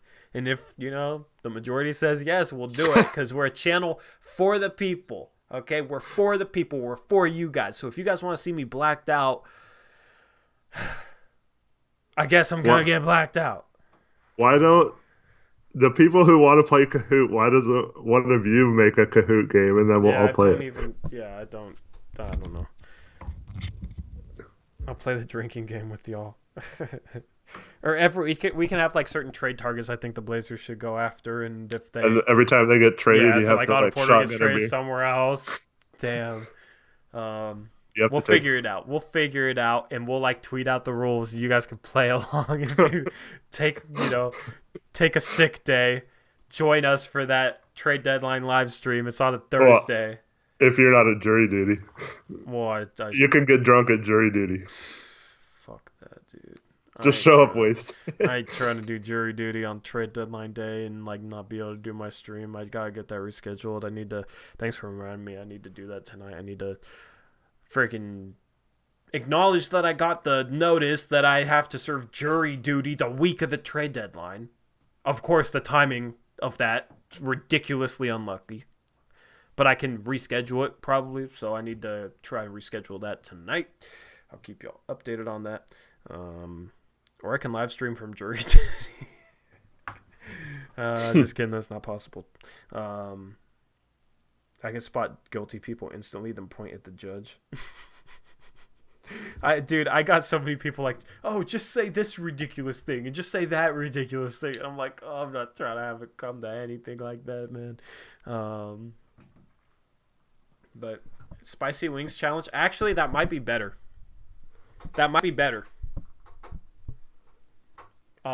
Because getting drunk in the morning is tough. So like spicy wings challenge, and we can have we could do it where we have like Portland trade targets and like our favorite ones, our top ones. If they get traded to another team, we have to do like the spiciest wing or something. What do you think about that? Oh man, I'd rather drink. And you can drink. I I'm can do not a big spicy wings. I'm not a big spicy I'd rather food do that guy. because at least like after the trade deadline, then I could drive somewhere. You know what I mean? I wouldn't want to be Yeah. stuck at afternoon. So since that's in the morning, how long I planned on doing the stream? Honestly, the trade deadline's at what 12 p.m. Eric. Yeah, something like I that. was thinking about maybe trying to go live like 8 in the morning or Nice. something like that in streaming for 4 because trades usually start rolling maybe even earlier. I don't know. I just wanted to start going live when trades started rolling around. So like maybe early. I know you guys probably wouldn't want to wake up early though, so I don't know. I'd try and like figure it out with you guys to see what you guys would want. But we're gonna try and make it just a stream that's absolutely popping off. Um, we wanted to make it. We want to make that trade deadline stream the best stream we've ever had. That's the goal. We'll have graphics. We'll have, you know, maybe even a guest or two, depending on who we can bring in. I don't know. We're gonna try and make it the best stream we've ever done. My Oh, first there is no try. We will succeed. Zacho says his first class is at 1 on the deadline. That's perfect, man. That's absolutely perfect. Um, please make this happen. It's on a Thursday night. No, it's 3 p.m. Eastern time, so 12 p.m. Pacific time is when the trade deadline is. I'm talking about going live like 8 a.m. Pacific time, so 11 a.m. Eastern time. Because I know not all of you are on the West Coast. Hey man, GMs aren't sleeping that night. Why should we, right? Yeah, maybe we could do it all night. I don't know. That I'd be too tired the next day. I don't know. We'll figure it out though. We'll be planning that for you guys. Thursday, February 6th. Thursday, February 6th. Yep. I have a severe headache. I can't go to school. You guys gonna call in sick to school, to college or whatever, to whatever you guys are doing. I'm not advising calling in sick to school, okay? But you guys can do what you want to do. Are you yawning? Do I hear Eric yawning? Yeah, I just yawned. It's 10:22. Why are you yawning, man? Dude, I gotta get up early every morning to take kids to the bus stop and What time you gotta get up? like 6-ish. Damn, that's rough. That's rough. And then I have a 3-year-old who doesn't like to sleep at all, so she's up, so I can't go back to bed or anything. Yeah. So you in the doghouse though? I'm fine now because I finished up dinner and had it made in time and all that stuff. Gotcha, But yeah, gotcha. my wife earlier on the podcast tried to start dinner. It sounded. It was so loud. And everyone was complaining on the chat, and so I was like, babe, can we do something here? Like, not do that right now. And she just like turned the oven off and like chucked the pan and like left the room. Yeah, it shouldn't. Yeah, I don't know. Probably shouldn't be live that late. I feel like that's kind of tough on her. And that's kind of my fault. Yeah, I was making all the graphics for that. It was fine. Marriage equals She's doghouse. like, I'm not doing dinner now. And so I was like, fine, I'll just go make it. So I just went. Yeah, exactly. I was gonna say you owe a massage or something. What in the hell? Okay, chat. I'm gonna remove Dame Dollars comment. you nasty man. That's awful. 3 alarms don't get up on time for school. Why? Do you snooze the alarms or do you not wake up to them? You need to set your phone on your face. You'll wake up to that. Have it like high vibration too. But don't you have to do like math problems on your phone or something? Yeah. Honestly, I can like force stop the app, which basically like just completely shuts it down. That's what I do now. Literally every time, like it's a workaround. But yeah, that's what I did for a while. Is I had math problems on the phone. Marriage is a doghouse when you marry a dog, so don't do that. Um, Honestly, though, I mean, she's pretty cool about taking the kids upstairs and kind of being quiet and stuff. So, like, yeah, I'm not trying to say yep. anything bad about her. She had every right to be mad, but Where's Russell first round exit Westbrook been, man? he was in the chat earlier. Was he? Damn, man. Um, He just I wanted to ask about. him about, if he was like going to try and timestamp more, because I wanted to get out a stream highlights montage. That would be awesome. I Well, think he's been putting in work. he has been. I'm looking forward to getting out those videos. He's a huge help. I'll give him a shout out in the video. Um, He's been talking about Kahoot. he commented 3 minutes ago. LOL. Russell first round exit Westbrook did. Did he? Yeah, it was like 10 or 15 up when he was saying that. I don't see anything 3 minutes ago from him. Because there's timestamps. He changed his avatar. That's why I was looking for that green avatar. Nope, it's Dame rocking the Westbrook baby. Gotcha, which fits his name. I bet Chad would play Kahoot. Oh wow! So he went to go to Chad's post game show. Sorry, I got school, but I have time tomorrow. Okay, yeah, he is in here. Yeah, man, I'm appreciating those timestamps. It's gonna make it a lot easier for me to go through those. I was clicking on some of those timestamps you gave me, and it was a lot of fun to just click on a timestamp and go to just a funny part of the stream. I feel like our streams have been a little bit more serious lately. Our post game streams. Do you feel the same way, Eric? Maybe at first, but I feel like it always about this time We just had a stretch where yeah, changes to yeah. true. I feel like around this time is when I've been getting tired lately, though. So I'm just like, I was shutting myself down. But That 5 game losing streak against some of those teams we were in just there. we weren't wanting to talk about the game at all. But game like this, that was like a full hour of analysis for you guys, like hard hitting, no breaks, just straight up analysis. But Myers Leonard needs to take some more shooting tips from his wife. His wife is insane the way she shoots, man. She must be ambidextrous because nobody's hitting lefty and righty shots like that. Dude, I will say, if you had a basketball court in your house, though, like, think how much better I of a wish shooter I you'd did, man. I wish I did. I'd be nice as hell. Hey, yesterday, I freaking popped off, bro. I had a rec league game yesterday. The first half against legit defense, I had 40 points. No cap. Captain Cap'n might be in here saying I'm capping. I'm not, man. 10 for 11 from 3. I'd say at least 5 of them were like NBA range threes. Like 4 or 5 of them were off of like the dribble, Dame dribbling left, like shooting off the screen, or like little like step back, like crossover step back, Harden step back, that type of stuff, bro. That was insane because I've been struggling with my shot since Christmas because I hadn't been getting in the gym much. And then yesterday I popped off. Like, it was insane. It was that all that talk last post game about everyone's shot. Oh, I know. It, I wish you guys it got saw you it. locked in on your shot. Oh, I know. I wish you guys saw it because you'd be like, they were asking, can you shoot off the dribble and stuff? I was literally shooting like step backs from like NBA range and stuff. Like, I was hit literally everything I shot was, I don't know. I was just so locked in. It was dope.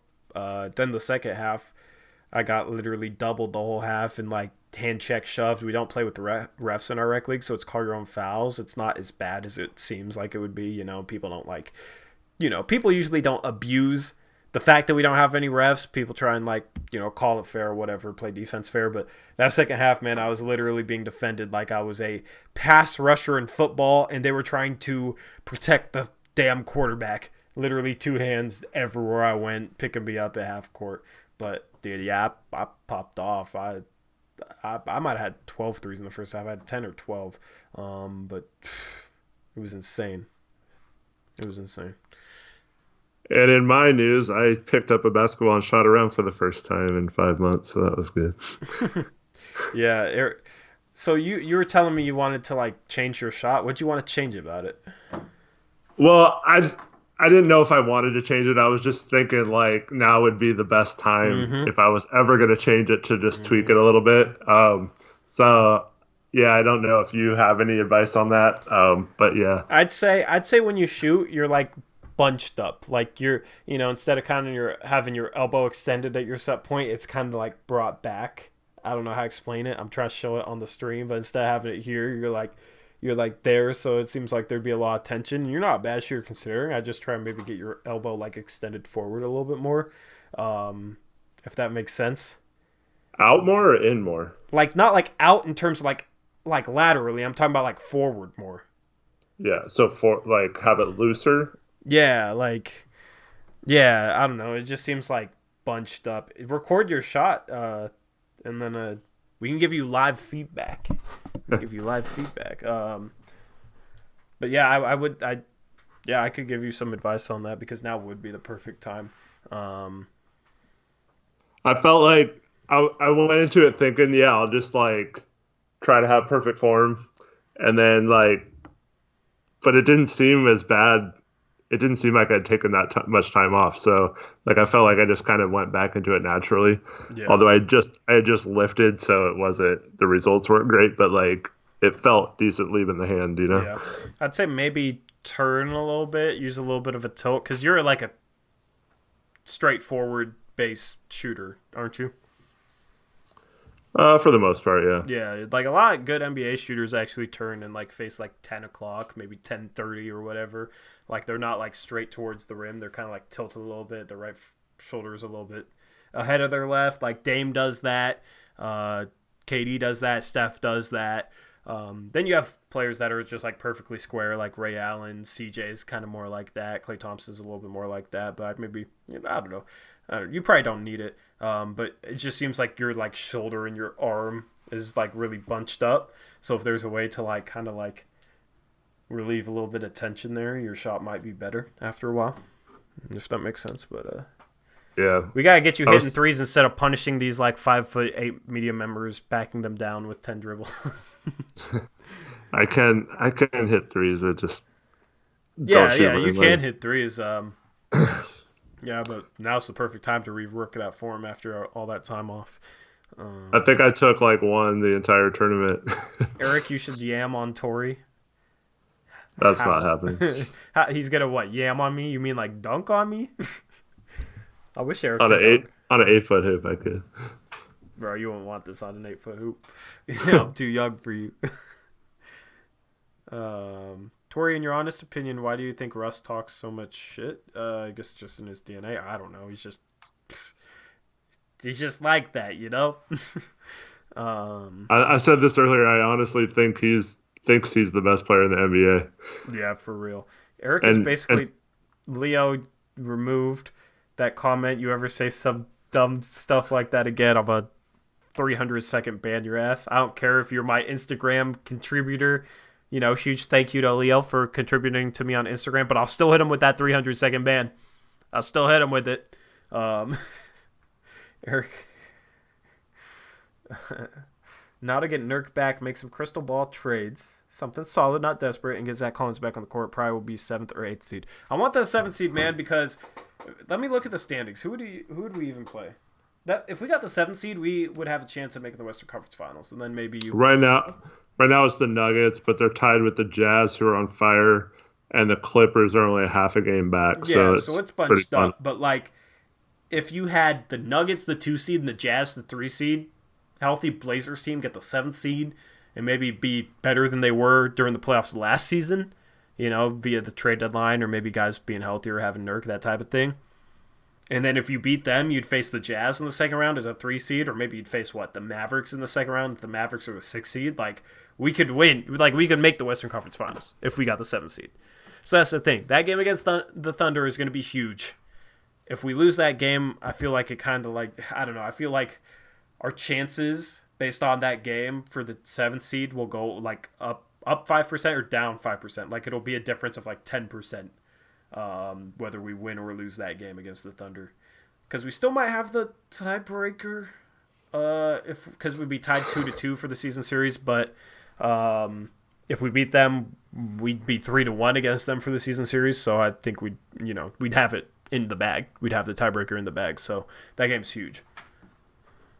Yeah, well, I always forget what the tiebreaker is. It division record or It's something weird that doesn't really make much sense. Conference record? Because if it's division record, we're one game back in division right now.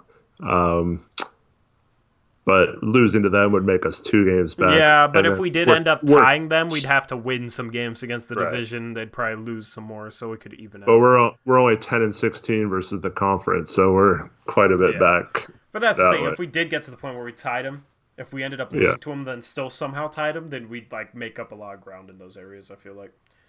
Yeah. Because right now, let me start with Dallas. Dallas is 26-15. They are 8.5 games ahead of us. I mean, not out of the question catching them. I mean, you beat them, then you're 7.5 back, but that's like a long shot. Well, there's been several cases in the past few years where a team has fallen off or down the standings with a big injury or something. Yep. Most of the teams, I mean, the Lakers have had Davis and LeBron miss games, but it's not like they have a guy out for months or something, So you're looking at OKC, we're 5.5 back. Like, that's a team we could definitely catch. They're 23-18, we're 18-24. Memphis is a game and a half ahead of us. They're 19-22. Memphis has won 6 games in a row. They're 8-2 in their last 10 games. Memphis is absolutely killing it. I went back and watched our first podcast, and I remember I was watching the over segment on them. My unders, I was horrible on because I was under on Dallas, I was under on Utah, and I was under on the Clippers. I might get all 3 of those wrong, but I was over on OKC and I was over on Memphis, and Memphis was projected to have 25 wins. I said they're going to win more than 25 games, and one of the things I said is Brandon Clark, he could be a top 5 rookie. Right now, Brandon Clark's a top 5 rookie. I was hyping up John Morant, that was the one preseason prediction that I feel like I absolutely nailed was Memphis being a better team than people expected. So. Yeah, and the trade deadline will be interesting for teams like Memphis and Oklahoma City. Because if Oklahoma City keeps Gallinari and doesn't trade him, then they are in a situation where they could lose him in the offseason. They do better than they were expecting, so they don't get a lottery pick this season either. So that could really hurt them in the long run for temporary gains. And then same with a team like Memphis, who has a lot of veterans. They can trade Iguodala, who doesn't affect their winning at all because he's not playing, but they have several other veterans that they could trade that are helping them win right now. But yeah, so it'll be interesting what some of those teams do if they're buyers or sellers at the trade deadline. Because if Oklahoma City goes out and gets say a Robert Covington or something, and uses some of their pick assets to do so, I don't like that move for them long term. But that's something I could see them doing. Yeah. Giving up Roberson's expiring and a bunch of first round picks or 2 or 3 first round picks for him. Yeah, I mean, this trade deadline will be interesting in general, though, just beyond that, because you have so many teams in the West that could hypothetically make the playoffs. Literally, 14th place in the Western Conference is only 4 games out of the 8th spot. You got Memphis 19-22, 14th place in Sacramento at 15-26. So even New Orleans is 15-26. They're 7-3 in their last 10 games. A lot of those games have been easy games, but I mean it's super bunched up. If Steph Curry didn't get hurt for the Warriors, they could be we could be talking about they're only a couple games out. They'll get Steph back and then maybe get Clay back at some point. Maybe right before the playoffs or something. I know they kind of ruled him out for the season, but I feel like that was I forget the timing, but I think that was after the season started going downhill, and it was obvious they're not going to do much. I don't know. Literally, it's just funny how Golden State is the only team right now that doesn't really have a chance of making the playoffs. But it'll be interesting to see what happens to the trade deadline, because how many of these teams that are not in the playoffs at this point in the season in the West, how many of these teams are going to try and make an upgrade to try and make the playoffs? Yeah. New Orleans going to get Zion back. Maybe they make a move. Maybe they try and get an Andre Drummond using like Derek Favors' expiring contract or something. You got some dark horse teams at the trade deadline that could make an upgrade to try and, Andre Drummond being only, 26? You could see a team that's like a younger team in rebuilding mode but might want to make a playoff run thinking, oh, this guy, when we can re-sign him, he'll be a part of our core for 6 years. Phoenix, Ayton and Booker apparently don't like each other. Maybe they trade Ayton and I don't know what expiring contracts they have, but an expiring contract or, maybe a non-expiring contract. Maybe they trade Ayton straight up for Drummond because Ayton and Booker don't like each other and Drummond's still decently young.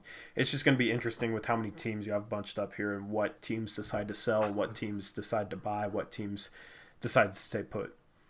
They have that big Tyler Johnson one that's Tyler Johnson, yeah. Around Bazemore's, yeah. Yep, there you go. So they could attach Ayton to Tyler Johnson and probably make a move for Andre Drummond. Andre Drummond being the biggest name that's on the trade deadline, but if San Antonio decides to sell, throw DeRozan in there, throw Aldridge in there. You always have teams that kind of surprise you. The Clippers last season were in playoff position, but then they randomly traded Tobias Harris for expiring contracts. That turned into, them being able to land Paul George and Kawhi Leonard.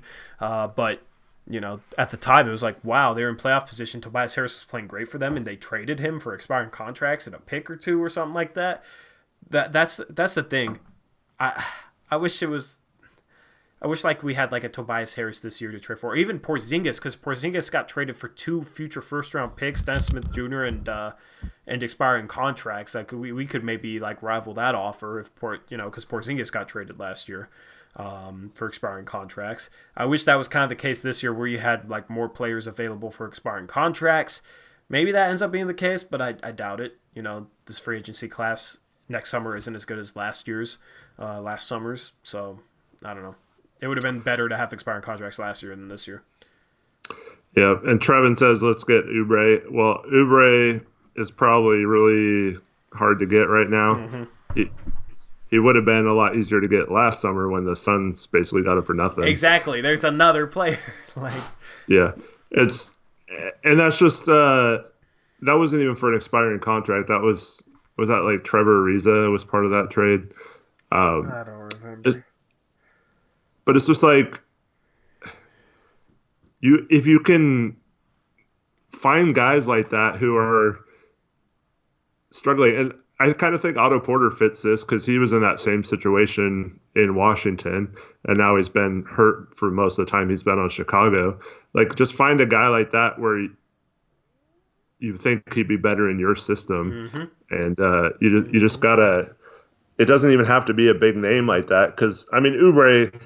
A lot of people have liked Oubre for a long time, but he hadn't played well the last couple of years in Washington before he got traded, and now all of a sudden this year he's playing really well.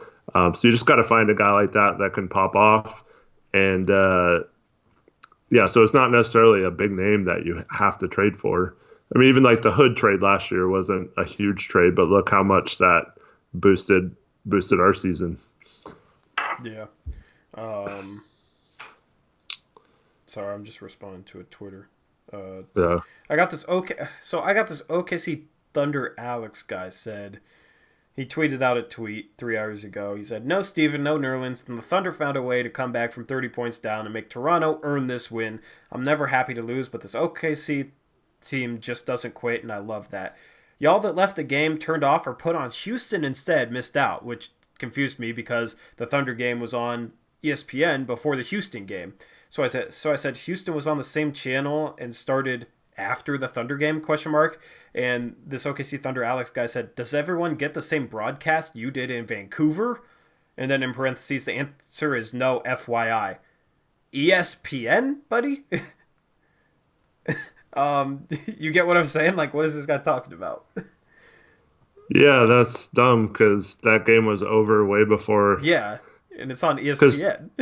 because the Blazer game started like even later than it was supposed to be, like 6:30 game, and it was like 6:45, 6:50 by the time it tipped off.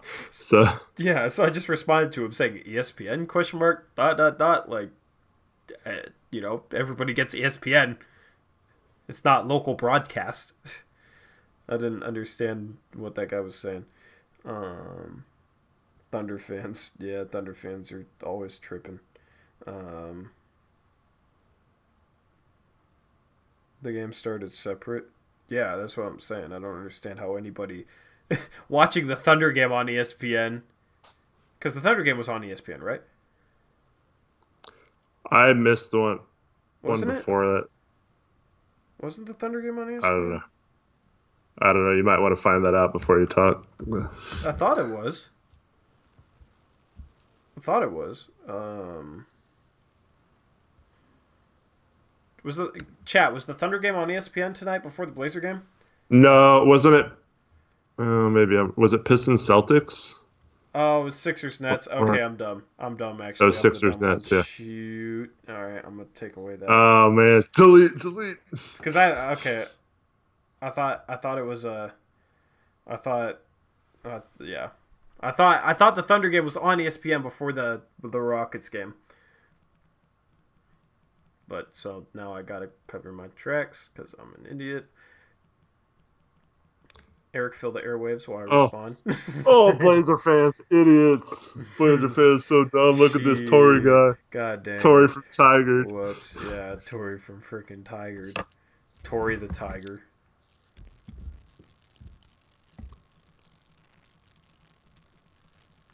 I like how you didn't want to talk trades. We just started talking I trades. mean, It always chat's just like trade this guy, trade for this guy, trade. Like like the Pelicans from Finding Nemo, except they just say trade and trade.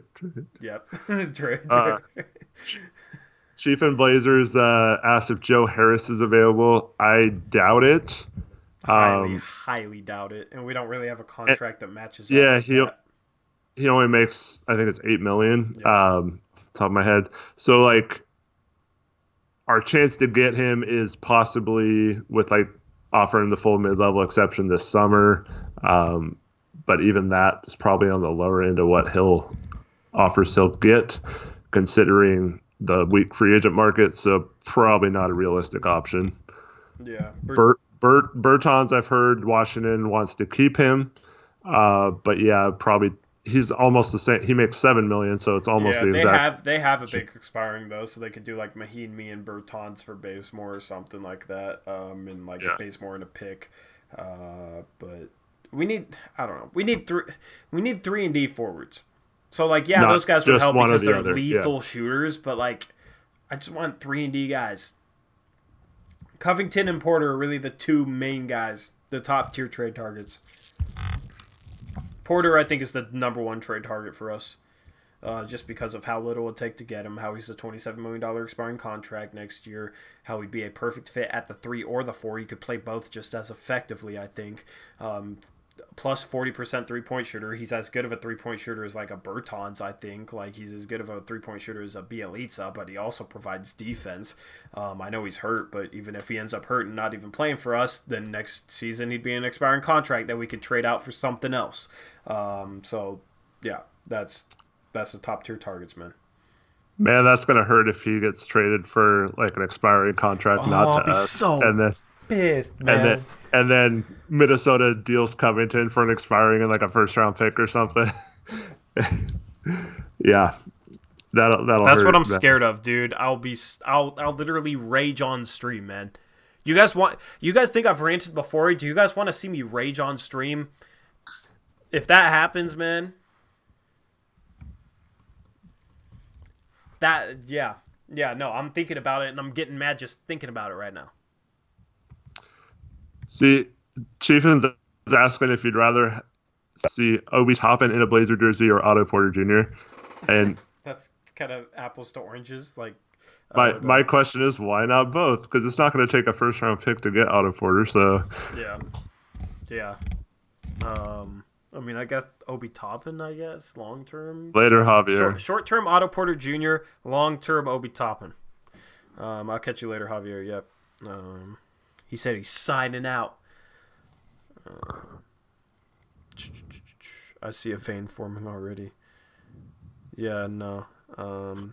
Taj Gibson ain't good. What do you mean? Let me look at Taj Gibson's stats. I'm pretty sure he's not doing like anything this year. And he's old, so Taj Gibson's 34 years old.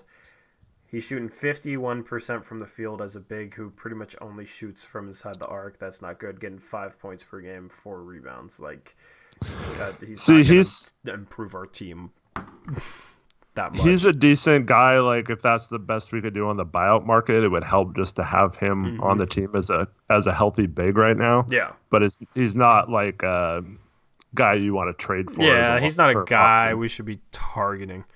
You were joking? Okay. But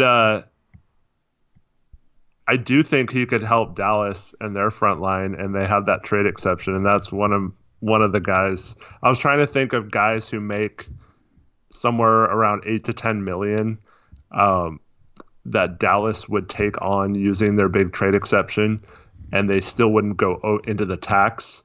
And that could, and we got like Otto Porter, and then we cut salary. You kind of posted this on Twitter. But yeah, Dallas is a key team because they have that exception from the Harrison Barnes trade last year at the deadline. So they could help save us salary this season, and we could bring in an Otto Porter Jr. That would be like best case scenario, I think. Yeah. Yep. I have a weird feeling we're gonna see somebody random though that we haven't talked about, like we're gonna see like a Christian Wood or something, which is a guy making a minimum contract, but he's been like good, like really good on both sides of the ball, like underrated big, which I wouldn't hate that. Like long term is like a big off the bench that can score. I don't know his defense, like he puts up good, like I think he's blocking like 2 shots per 36 minutes or something like that, but. I don't, you never know with those guys if they're just chasing blocks or whatever. But offensively, I think he'd be intriguing. I think if Detroit trades Drummond, though, they'll keep their young bigs. He's not and that young, though, is he? I'm looking up right now. He's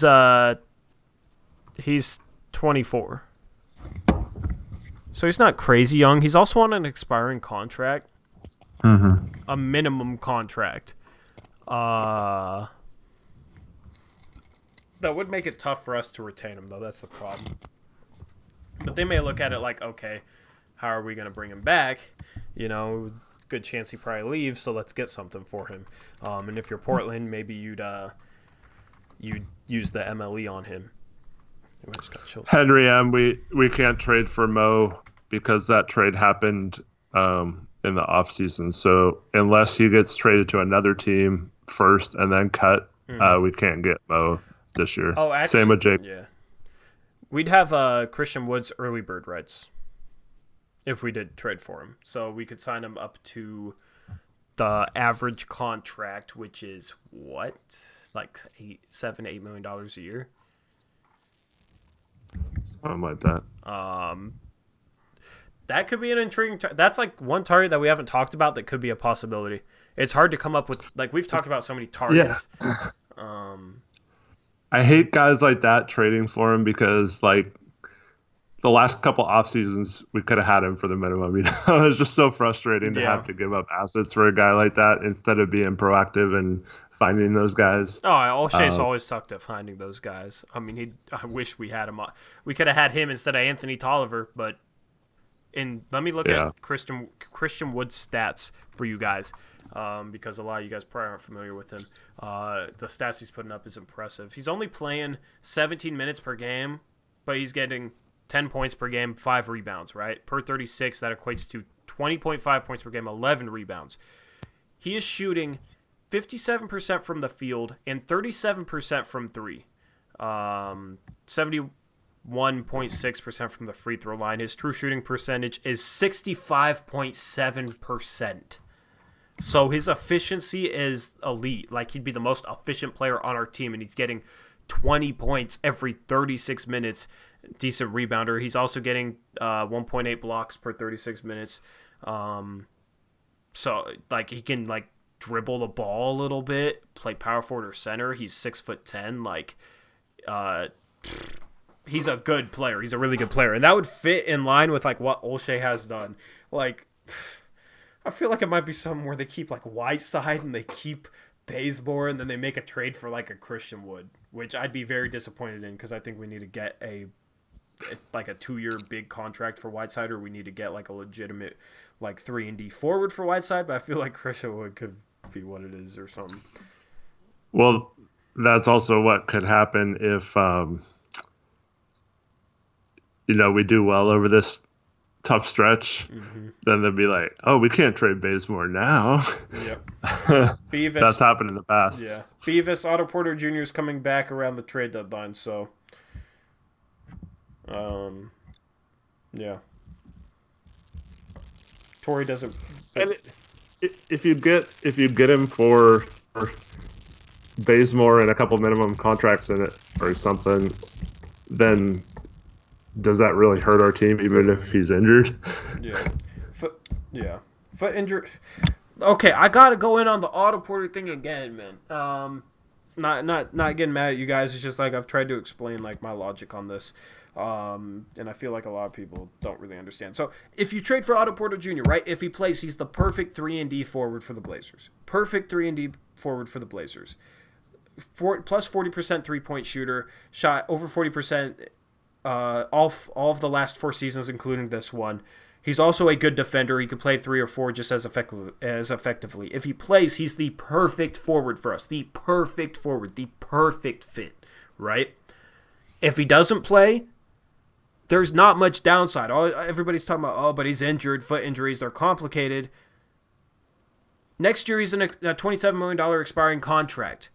So we would have the expiring contract to be able to make a trade for a big contract player. Who knows who's available next year, but we'd have $27 million in expiring salary on Otto Porter Jr. that we could trade out with like a pick, a couple picks, maybe some prospects, whatever, in order to like make an upgrade if Otto Porter Jr. doesn't play. The problem is, if we don't trade Whiteside or Bazemore, one, I think Whiteside leaves. Okay. Even if he doesn't, okay, let's say Whiteside leaves, okay? Bazemore, no point in even bringing him back if we bring him back minimum level contract, all right? Say Whiteside leaves, Bazemore is on minimum contract, whatever. Who do we trade out in order to acquire a player making around like $25 to $30 million in salary next year? Say there's the perfect trade target available and we have like the picks and the assets to go in the prospects to go get him. How do we match that salary if it's a guy making $25, $30 million a year? CJ. We'd have to trade CJ or Nurkic. We'd have to trade like Nurkic and Hood and other like smaller contracts, but that honestly wouldn't even add up to match 30 million. It might match 25, but we'd either have to trade Nurkic or CJ, right? In order to like get a big contract player next year, which I don't think we'd want to do because the guy that we'd be bringing in probably wouldn't be worth that. So basically it put us in a position where because we were stubborn enough to hang on to Whiteside, we weren't able to acquire a player that could really help us next season. Does that make sense? Because we wouldn't have the salary to trade out to match salary in a trade. Even if... Well, I was just going to say that the foot injury, too, makes him gettable at a cheap cost because the Bulls don't want to pay him $27 million or $28.5 million or whatever it is next year. It's the same thing with, like, if we acquired Griffin right now. You'd be buying super low on him. And those kind of players that if they're healthy, you don't have a chance of getting if there wasn't an injury concern. Yeah, what I was saying is like, so if you have Otto Porter Jr., you wouldn't have that problem. You'd have $27 million in expiring contract. He'd, wouldn't be playing. He'd be hurt or whatever. So be completely fine trading him away. And you could use that salary to bring in somebody that could help. Whereas if you lost Whiteside, if you didn't make a trade and you lost Whiteside, you wouldn't have the salary to be able to make an upgrade next season, okay? But say you wanted to resign Whiteside, say he was willing to resign, okay? if you re-signed him to a 1-year contract so that he was expiring next season, he would have a no trade clause. Okay, and if he wants to resign for us and resigns for a 1-year contract, he's probably not going to waive that no trade clause, so we couldn't include his salary to match salary in a trade. So if he leaves or if he stays, he won't be an expiring contract next year. And other than that, what other expiring contracts are we going to have? We're not going to really have any. So, like, it puts us in a position where if we don't trade Whiteside, or we don't trade, Bazemore for like a Gorgie Jang at least, or if we don't acquire a 2-year contract for one of these expirings right now, it's going to be tough for us to match salary in a trade next season for a win-now trade. It basically, not making a trade this season hurts our flexibility next season when this team would probably be doing a lot better and be much more prepared to make a win-now trade. So that's the problem with keeping Whiteside. That's the problem with standing pat. And what happens at like the draft, say we had like, somewhere between the 12th and 16th pick or whatever, and Minnesota calls and be like, we'll trade you Covington for your pick and whatever salary filler you want. Well, how do you do that? You're going to trade Collins and Simons and a bunch of low-end guys, or are you going to trade Nurkic for Covington and a first? Like, You'd no, have that's to not trade going to out. happen. Yeah, you'd have to trade out like $9 million in salary. Where are you going to get that salary from? You can't trade Whiteside because he's an upcoming free agent. After the trade deadline, this offseason during the draft, you can't trade Whiteside because he's a free agent basically at that point. Can't trade Bazemore. He's a free agent at that point. You would be left over with guys you wouldn't want to trade out. So you wouldn't be able to have even flexibility on draft day to make a trade, which a lot of players do get traded on draft day.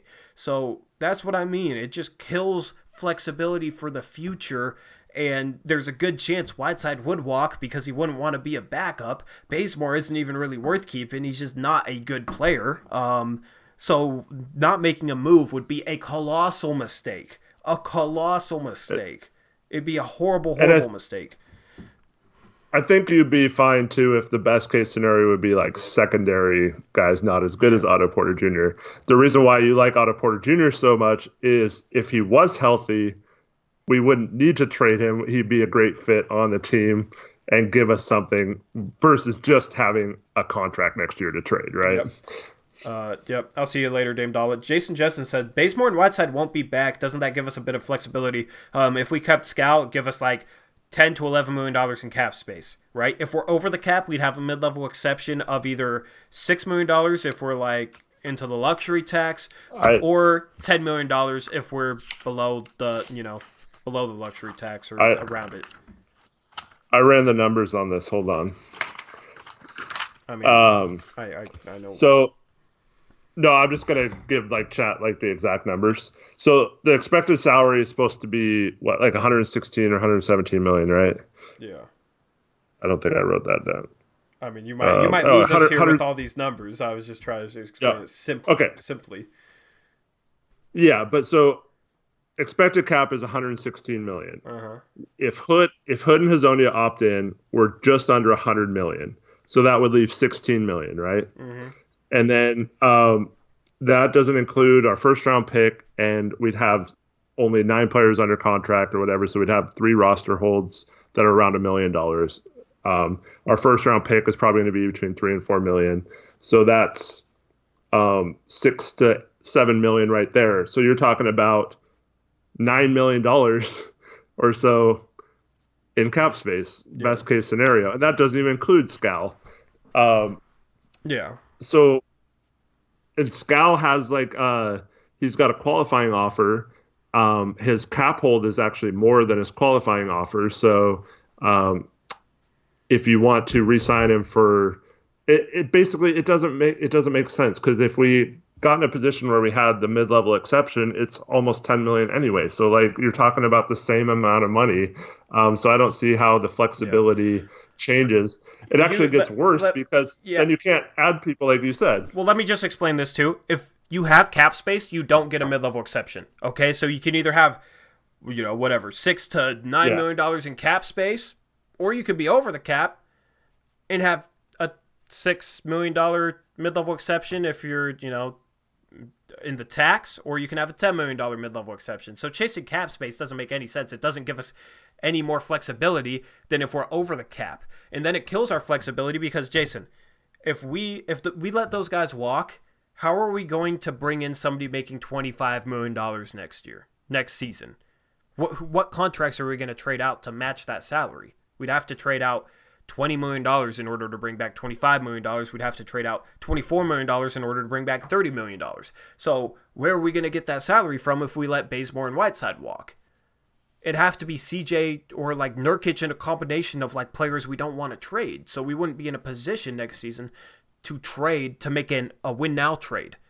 We'd be, if we could have the perfect target come available, and we might have picks that they want, we might have prospects that they want, and it could be the target that makes us a true contender, but we wouldn't have the contracts to trade out to match salary, so we wouldn't be able to make that trade simply because we hung on to Whiteside for the rest of this season, then let him walk, or wanted to bring him back as a backup center. Like, it just doesn't make sense.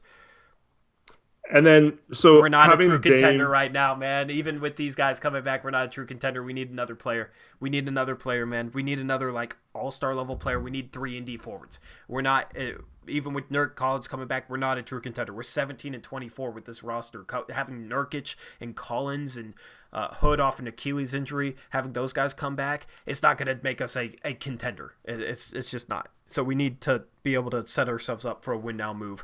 Either this year we need to make a win-now move, or we need to set ourselves up to make a win-now move next year by bringing in legitimate 3-and-D forwards at the very, very least.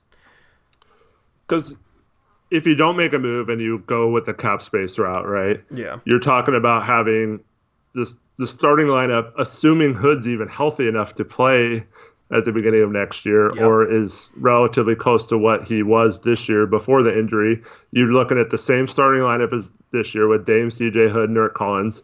And then you have Simons, Little, Trent, and Hazonia. So you're basically talking about a worse bench than this year, minus, obviously improvements from young players.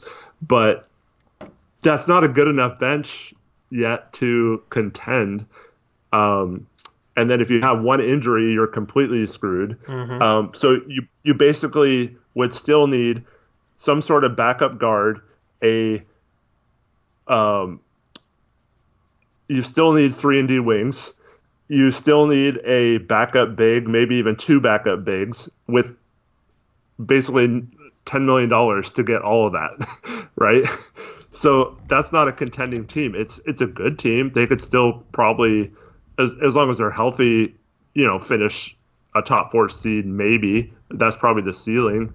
But they need to be in a position to have a little more depth than that, I think. And there's no way to get that depth or to get a better player than if you hope you first-round pick hits and is an immediate help to you, or you pick up someone. But like, even if we're over the cap and we only have the tax mid-level exception, there was guys that signed this summer, like Rashawn Holmes on Sacramento, and Cantor signed with Boston for that amount. Like, you can get a quality backup big for that price. We don't have to base everything on keeping Whiteside. Yeah, you kind of confused me with all that. Not gonna lie, but but. Yeah, I don't even remember what I was going to say. You're easily confused, though. No, I'm not. We agree on this. Like, we agree on this, but sometimes you explain it's just kind of like here and here and here, okay, and I'm just like, it's hard to follow. Okay. So best case scenario, you have the same starting lineup except for Nurk instead of Whiteside, right? Mm-hmm. But you have your starting lineup that you hope to have this year, right? Mm-hmm. And then that leaves your bench as Hazonia, Simons, Little, and Trent, with only your picks and $10 million to make that team better. Yeah. Let me just ask, what is like the overall point that you're trying to explain with this? I'm trying to figure that out right now. Like, what is the overall point? Well, to people who are saying we were contending, like, that's not a contending, like, I'm trying to prove your point that we need to have some way to get a better player than filling 4 holes with $10 million and a draft pick. I was just gonna say it like this, okay? this team this year, we shouldn't be worried about contending this year because we're in a very tough position right now. We're probably going to be the 7th seed at best, but even that might not be really all that attainable at this point. So 8th seed going against the Los Angeles Lakers in the first round, even with this team healthy, we're not going to beat that team. We're not that good. We're not like contenders to that level where we could beat the Lakers without home court advantage going up against Anthony Davis and LeBron James. That's just not the case. That's not going to be possible. So if we're looking at next year, he already said, okay, Whiteside walks, whatever. Okay, so you replace Whiteside with Nurkic. You replace Melo with Collins. We were struggling with Hood anyway. We were having like a lot of these same issues that we're having. We were still a bad team with Hood. So basically, it's as if we still had Hood. Okay, but he might be worse than he was this year coming off an Achilles injury. Okay, you replace Whiteside with Nurkic, and you replace Melo with Collins. Does that really take us from a team that's as bad as we've been this year to a true contender? We've been playing at the rate of what, a 35-win team? Does that make us a 55-win team? No, because that's marginal improvement. It is improvement getting Collins and Nurkic in over Melo and Whiteside, but it's not that much improvement. It's not 20 wins difference in us being a lottery team and then all of a sudden being a contender. So that's kind of my whole view on it. That's how I'd put it. I don't think that roster is a contender, and then you can look at like other holes beyond that. I just don't think I don't know. For all you spamming chat with LOL, I'm gonna throw Andrew second ban you if you keep spamming chat. But anyway. What were we saying? The People's Mix wanted us to check Dame's Twitter. He just replied with LOL to ESPN. ESPN showed the Westbrook thing where he's like, can't guard me. And then Dame responded LOL. That's funny. That's funny, man. I gotta go. But I don't know why that was like urgent. Check his career right now. Oh, chat's all wound up. A foul is a bucket. That doesn't even make sense. How's a foul a bucket if you miss a free throw? Oh my god, man. Freaking Dame, man. Or freaking Westbrook. Good old Westbrook. So Chiefin doesn't understand how we wouldn't have cap space. So the NBA has what's called a soft cap. So there's exceptions, or you can sign your own players to go way over the cap, which we are. We have the most expensive salary in the league, and it's around 145, 146 million.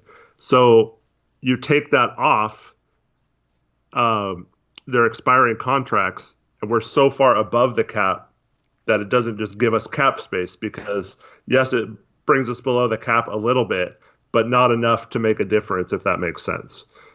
Because the cap this year is 109 million, and we're over 35 million over the cap. So taking away 46 million off of that doesn't get you 46 million in cap space, if that makes sense. Yeah, there's a way I could like graphically explain it, which I might try and do right now, actually. So if you want to answer a couple other questions, then I'm going to try and explain this with a graphic that I'll just pull up on the screen. If anybody else has questions for Eric while I make this, but this will kind of clear things up for you guys, some of the stuff that we've been talking about, if that makes sense. Yeah. So it's all about how much guaranteed salary you have, and basically, to make a long story short, like Dame and CJ make so much that we pretty much would have to have nobody on the roster to have cap space, significant amount to have like a max contract or anything like that. So as long as Dame and CJ are making a combined like 80 million, it's really hard to even get cap space, let alone have enough to sign a big time free agent. Yeah. I like John Collins. A little disappointed that he got suspended this year for performance enhancing drugs, but yeah, I mean, he'd be a good fit. It would cost too much to get him, probably, though. Like those kind of players, I don't think that would be an easy trade to make. And Chief, and yeah, that's basically why we talk so much about trades and why we have to trade Bazemore and Whiteside's contracts, because that's really the only way we can make our team better, both for the rest of this year, if that was the case, or for beyond this year, because we're stuck in this situation where after next season, Dame Supermax kicks in, and then we're really up against the cap with Dame and CJ under contract for 4 and 5 years in Dame's case. But yeah, Covington would be my number one target just because his contract is great. It's around like 12 million a year for the next couple of years. He'd be locked up for 2 more years after this one, and he's a former all defensive first team or second team NBA player. So he's got elite defense, and he can guard 1 through 4 basically, and is a career like 36-37% shooter from 3-pointer on high volume. Mm-hmm. Sorry, I'm making this graphic. I should have made it's all this. good. I should make this in my own time, but I just want to showcase this, and I'll tweet this out too for the people that don't understand. Actually, maybe I need to make a video based on it. But this is just to showcase kind of the cap stuff that we're talking about here. So, any other questions you guys got for Eric? Hit him with them. Yeah, Covington's way better than Aminu. He can knock down threes a lot more consistently, and he also is way quicker laterally, so he can actually keep guys in front of him. Aminu, it's kind of weird. He got a lot better at post defense the more he played power forward, but then he got abused by Millsap in the series. But his perimeter defense had really fallen off the last couple of years. Like, he couldn't stay in front of quick wings and stuff. Mm-hmm. But Amina's hurt, yeah.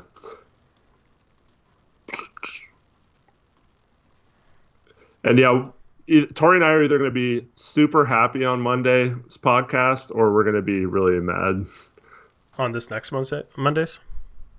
Yeah, because of the Niner game. Oh yeah, Sunday night. Yeah. We're either going to be celebrating the Super Bowl, 2 weeks of bliss leading up to the Super Bowl, or we're going to be like, don't even want to watch the Super Bowl. Like, screw this. Yeah, man, I need my Niners in the damn Super Bowl, dude. All right, I'm almost done with this graphic. It's a very basic graphic, but it's kind of just a visual way for those of you who are confused. For those of you who don't really understand what we're talking about. Jake, yeah, I'm sorry, maybe I misspoke, but like, so I don't think anyone really in the NBA is truly an elite lockdown perimeter defender anymore. I'm just saying that he's like good as far as how good you can play defense in the NBA now. But you are right. He is his team defense is what separates him.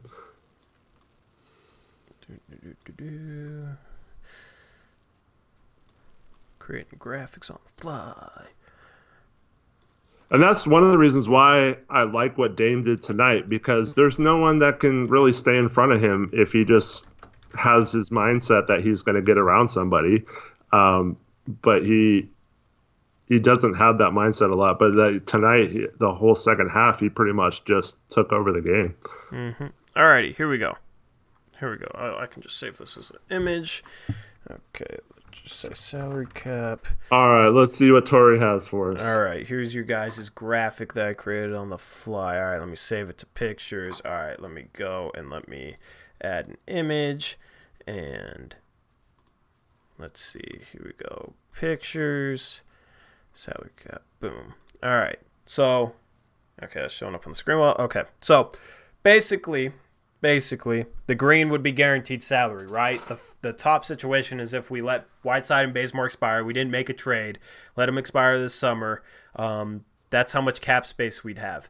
The blue being the cap space. It'd be like $6 to $9 million of cap space. You know, it depends on other things.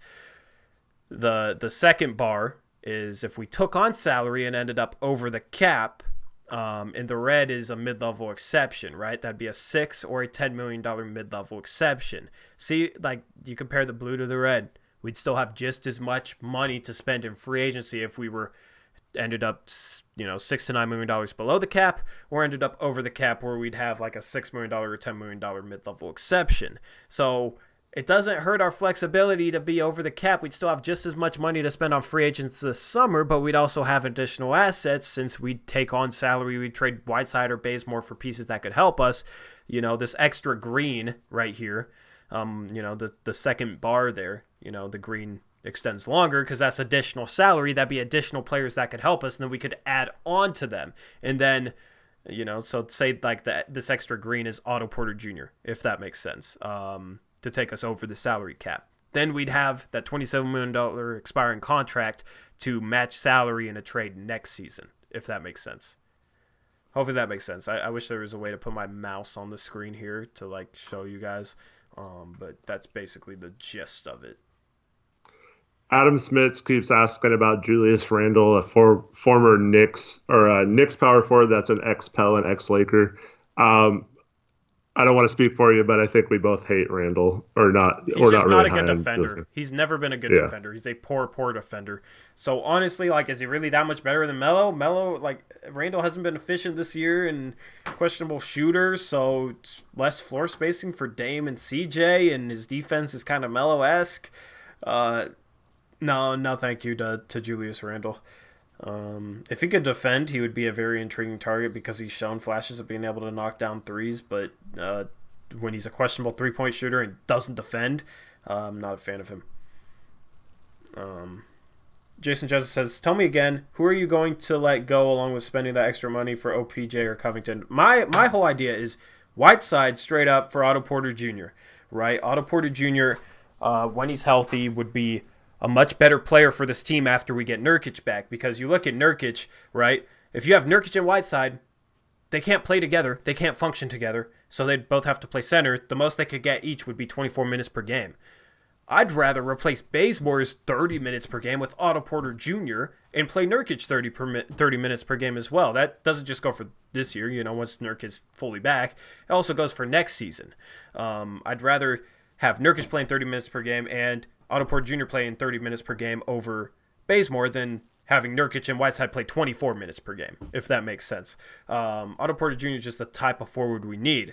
I think Whiteside for Otto Porter Jr. could work because I don't think Chicago is going to want to pay Otto Porter Jr. next season because he's been injured this season. That makes it possible where we could probably get him without even having to give up a second-round pick. Chicago is also rebuilding, so Otto Porter Jr. doesn't really fit their timeline. So I think they just wouldn't want his salary next season, would just want the cap space this summer, so they would trade Otto Porter Jr. for an expiring contract, so they'd trade him for Hassan Whiteside. That also shows you why expiring contracts are valuable, because oftentimes around the trade deadline, teams that aren't in a good position will trade you salary and just want back an expiring contract so that they can have some cap space that upcoming summer, which is why we need expiring contracts next year if we really want to make a win now trade. So you take on Otto Porter Jr., he's better for the team, and then next year he'd be an expiring contract where even if he does end up having some bad luck, getting hurt again, then he'd be an expiring contract next year and we could turn him into something else. And if he does play, he'd be perfect for us.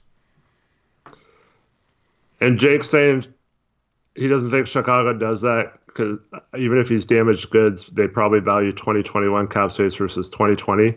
Well, they could have, if they were smart and value 2021, they could have that cap space too without having to pay out a Porter $27.5 million this or $28 million next season.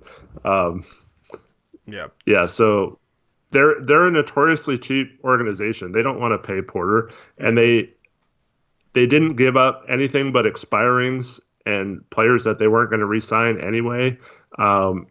And I think like a future second to get him. So maybe it takes a couple seconds or something to make that trade happen. But he was playing and he had more value at that point anyway. Washington traded Otto Porter Jr. for expiring contracts for players that they didn't keep. It was Jabari Parker and Bobby Portis. They kept neither of those guys. And then they got a second-round pick back for him, and that was when Otto Porter Jr. had a lot more trade value than he does now. So it's hard for me to believe that Chicago's going to demand a little and a first-round pick or whatever when Otto Porter Jr. has been hurt all the season, and they're a cheap franchise, like Eric said. I think we could trade Whiteside for him straight up. And if we had to attach a second, I'd still do that.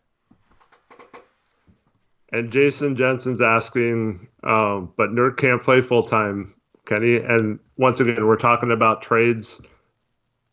Like that trade has the potential to help us both this year and following year. You'd have to use the open roster spot to sign a big and get some help there, or make another trade with using Bazemore to get a big. Even if it's something like Bazemore for Biombo or something like that, just to have another big on the team this year.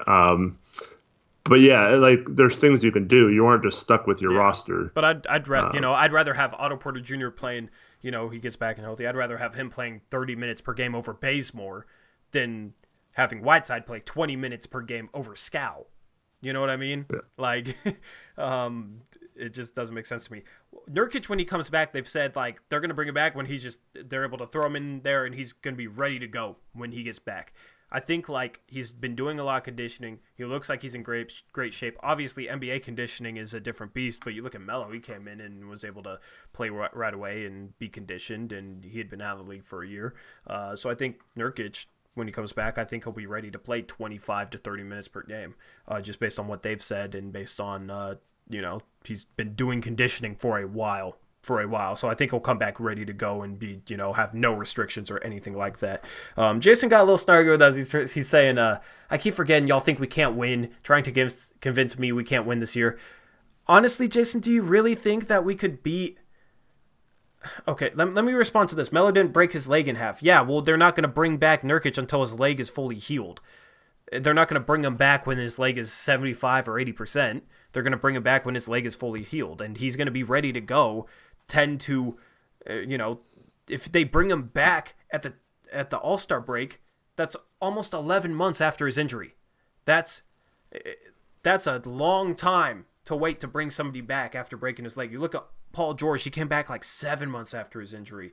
Gordon Hayward almost came back like, the season of his injury. Like he hurt it opening night in October, and they almost brought him back in April, which was 8 months after his injury. Nurkic, 11 months after his injury, yeah, his leg's gonna be fine. It's not gonna be a factor. But do you seriously think that we can beat LeBron James, Anthony Davis, and the Los Angeles Lakers without home court advantage in the first round if we get healthy? Honestly, I don't think that's realistic to think that we could do that. We saw what happened when we had Nurkic.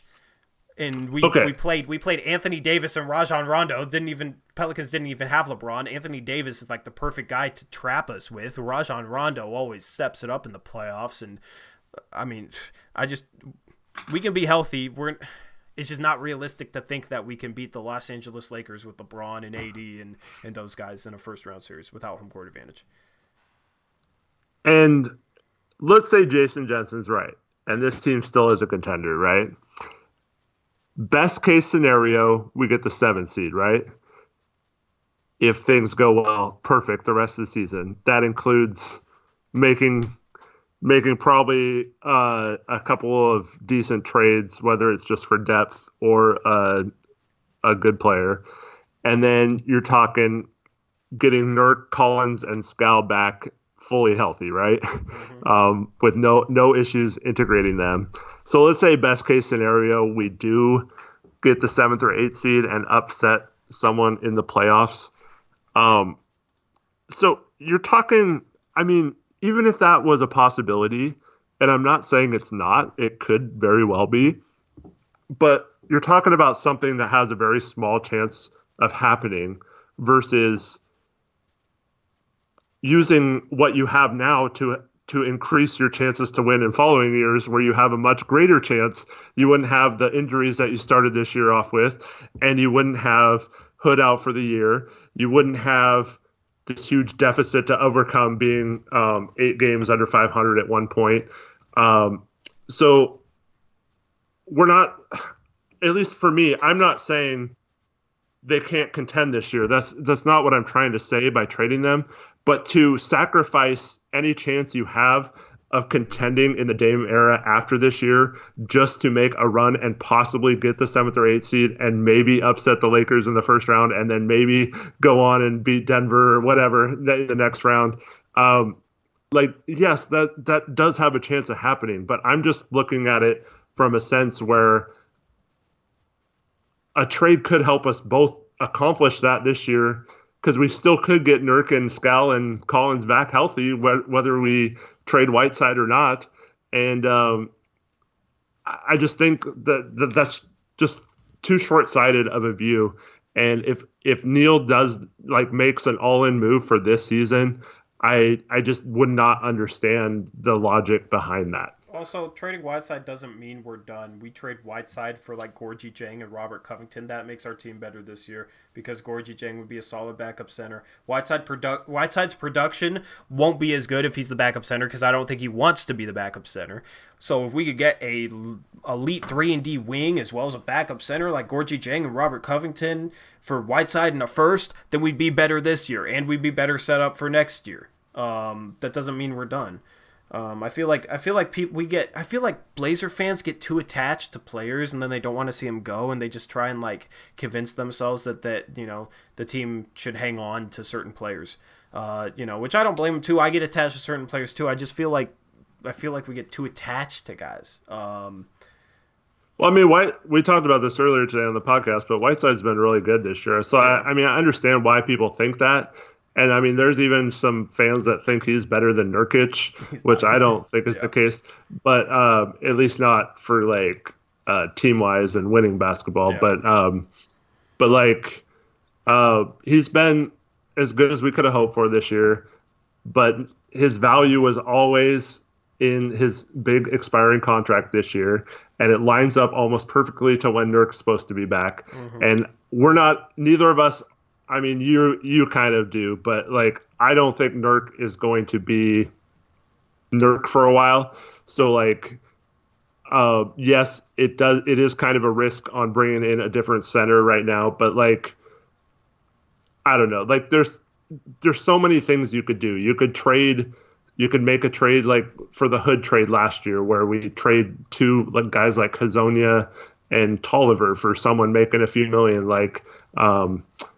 just bring in a cheap big that way, like the Christian Wood one example you had earlier, and a couple second-round picks or something like that. There's options to do that. Yeah, I want to reply to Jason said. I know he's going next year, like Jason said. Oh yeah, he leaves in the off season. I'd rather give up a chance at pulling. I'd be willing to give up the chance this year, the small chance that we pull off some miracle run in order to maximize our chances for the next 3 to 4 years. That's basically the logic behind it. If you think we're done if we trade Whiteside, if it helps us in the next 4 years after this, why not? Okay, sacrifice this season in order to maximize our chances the next 4. Especially with where we are in this season, with us being in a tough position where we probably wouldn't get a favorable playoff matchup. Even if you think we can beat the Lakers, why not sacrifice this year in order to help ourselves the next 4 years? That's, I don't know. I think we can do both. Yeah, we can do both by trading Whiteside and a first-round pick for Covington and Jang, or trading Whiteside for Otto Porter Jr. I think it'd be just as likely to help us this year as anything else because Otto Porter Jr. is projected to be back around the trade deadline.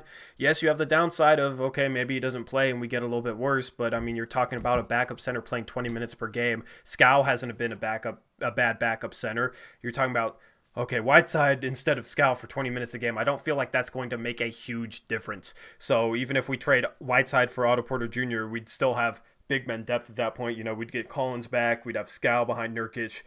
We'd be fine. We'd be fine without Nurkic, even if the worst case scenario happened where Otto Porter Jr. didn't play. But if he did play, then we'd be better by trading Whiteside for Otto Porter Jr. We'd be better if Otto Porter Jr. played. Well, and then you could possibly just swap Bazemore for Jang, even if you couldn't get Covington in that situation. Mm-hmm. And then you have Porter Jr. and Jang as Whiteside's replacement there. So you have a big that's actually playing pretty good right now. Ever since Cat went down, their defense has been the top-rated defense in the league, and it might be a case where they just don't want to pay him next year and want to save that salary, and we give them an expiring contract. I think Minnesota would do that in a heartbeat just to get out from his contract.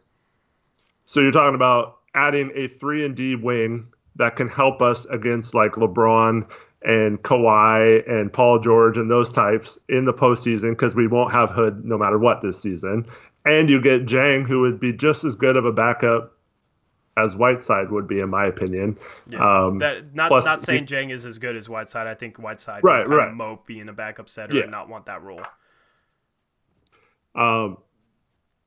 So yeah, I just think that's a much better approach, and you got to be creative. But like that's the he thing. says he's pooping. Even if they keep Whiteside, that's no excuse for not trading Bazemore. Trade Bazemore for Jang. Jang would be a back.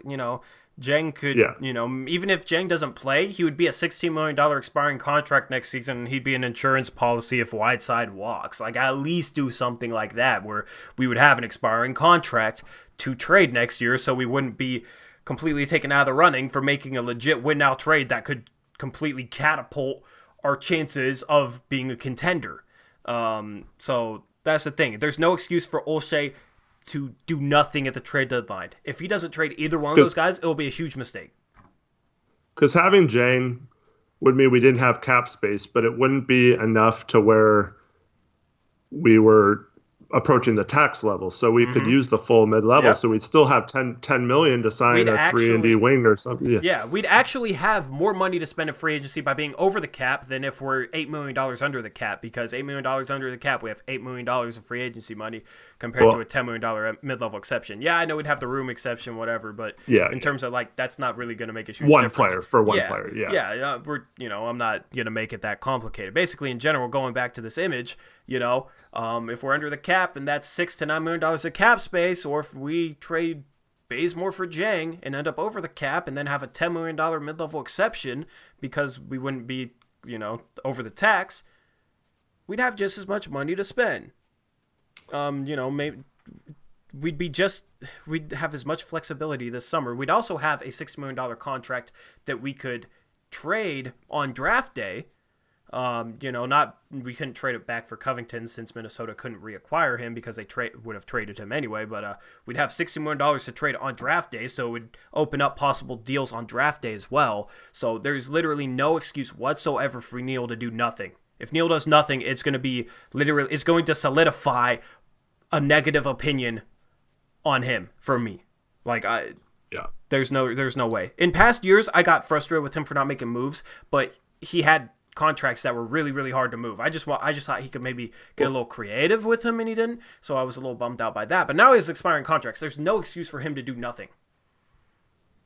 With Jason Jensen, we do have an open roster spot, but obviously they are waiting until the trade deadline to fill that roster spot because in case there's a 2-for-1. Mm-hmm. Like, let's say, maybe you can talk Chicago into throwing a Denzel Valentine into that trade. It still works financially, but we pick up a wing just to help us out or something, just in case Porter doesn't play this year or whatever.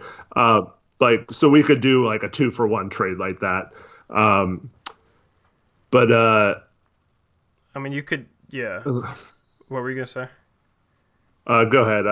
I kind of lost my train of thought. There's just a lot of deals out there that could be possible. You could look at like Bazemore in a second for Tomas Satoransky and Chris Felicio. Bulls don't want to pay Felicio like $8 million a year. That'd be $8 million in expiring contract. That'd be $8 million that we could trade on draft day. So we could possibly package like Felicio and a minimum level player like a Hazonia if he accepts his player option or something. We could combine those for Robert Covington, I think. So that's the thing, is like that would be a possible trade. Satoransky would help us. He'd be like the point forward off the bench that we kind of need with Simon's playmaking struggling. Chicago would save $19 million next season. They just signed Satoransky, but if they could use Satoransky to get off of Chris Felicio's contract and get back a second-round pick, maybe they do that. There's a number of different deals that would help us this year that could also increase our flexibility on draft day this summer and in future seasons. So if we don't make a trade, I'm going to be pissed. I'm not really sure what Jason's asking. He said we could just add one, right? Fill up that cap with the salary. Yeah, we could sign someone to either a 10-day contract or for the rest of the year using a minimum contract, or we have the a little bit more money from the Hood exception we got, but all those would just be for this season only, for the rest of this season at a minimum or a slightly above minimum in the case that we use the exception. Yeah. But It wouldn't help us any, on draft day. It wouldn't help us next year. There's no free agents right now that are like, oh, I'm waiting for 2.6 million instead of 1.6 million. You know, they just want to be on a team right now. Yeah. So yeah, there's no reason why, other than to, at least in my mind, other than we're so far in the tax right now, they don't want to pay more tax for this team, and that's why we haven't signed a roster spot. Or they're hoping to have a trade where we bring in multiple players for one player or two. Yeah, I just don't know, because adding that one player that would mean we don't have the roster spot flexibility, and I don't know why we're saving that when we'd only have one big on the roster right now, but it seems to be the direction they're going, so I can't really do anything about it. See, I like this conversation though, because I like, trying to explain this on like a deep level, because like me and Eric have gone over this a number of different times. We're trying to, that's the thing, is like, you, in the end, you could still disagree with us. We're just trying to like explain some of the intricacies of like roster building, the CBA, cap space, that type of stuff. Media doesn't do that. Blazers media doesn't do that. So we try and do that, and we try and go in depth with it and kind of show you guys like why it would make sense for the Blazers to trade, Bazemore for something, and how it could help us next year in terms of having contracts on the books that we could trade out for players to match salary. So I like, being, challenged to explain that, if that makes sense. Because a lot of people, they don't get that deep elsewhere in terms of Blazers media. So, Jason Jensen says, like, I was on board with letting Aminu go, trading Myers and Harkless and Turner, etc.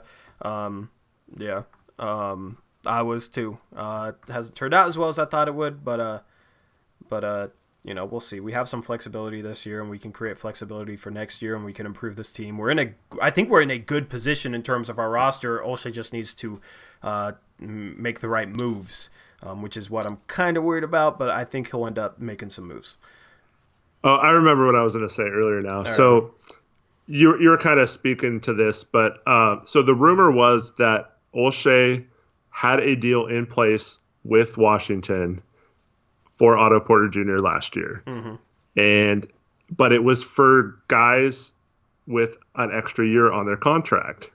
And then at the last minute, Chicago stepped in and said, "Oh, we'll give you like Jabari Parker's huge." He had like a team option on it. Yeah, so he's like $20 million expiring contract is what Jabari Parker basically was last year.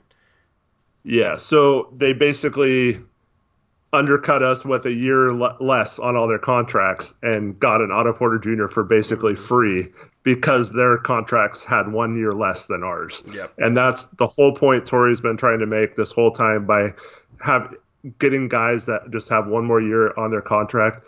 I mean, heck, at this point, I absolutely hate the idea of getting Nick Batum, but if like that's the best we can do. Yeah, I expect like second round picks back.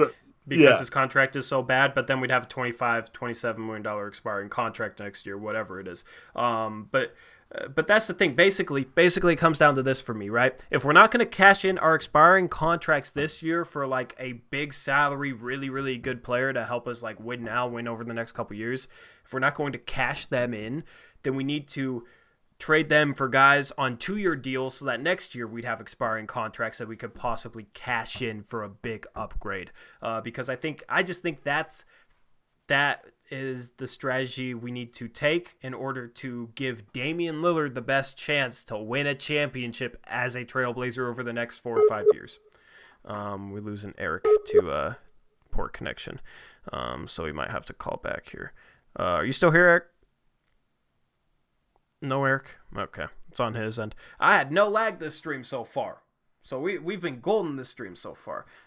Jason Jensen says, I'm looking forward to our traditional post-All-Star domination. I think that's to be expected by now. It's to be expected this year because we will be healthier. Hopefully we'll make an upgrade at the trade deadline. And our schedule is very, very, very easy after the All-Star break. It's very, very easy. So people will say, oh, well, look at it. We always do this. We always go on a run after the All-Star break. But part of that's going to be we're going to be facing some cupcake teams.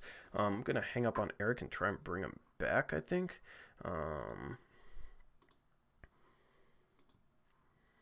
Because it's a good conversation.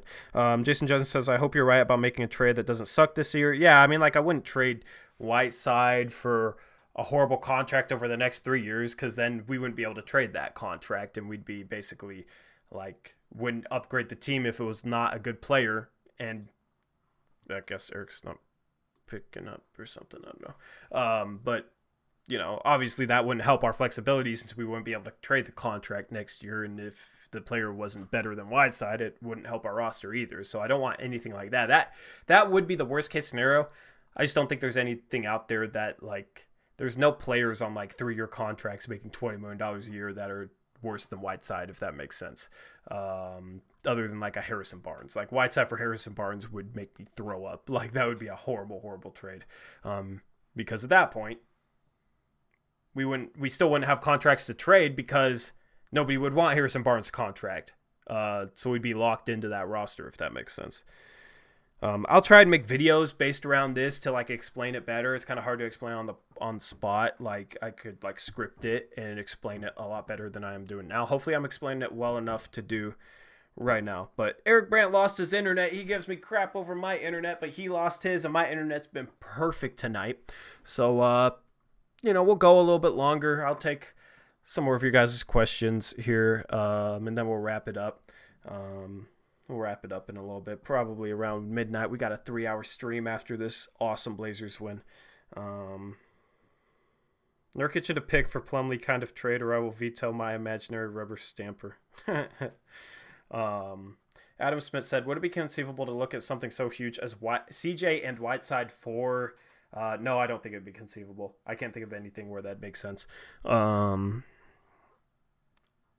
Eric, yeah, I told him, Eric, you lost your internet, which means he's probably on his phone using his data.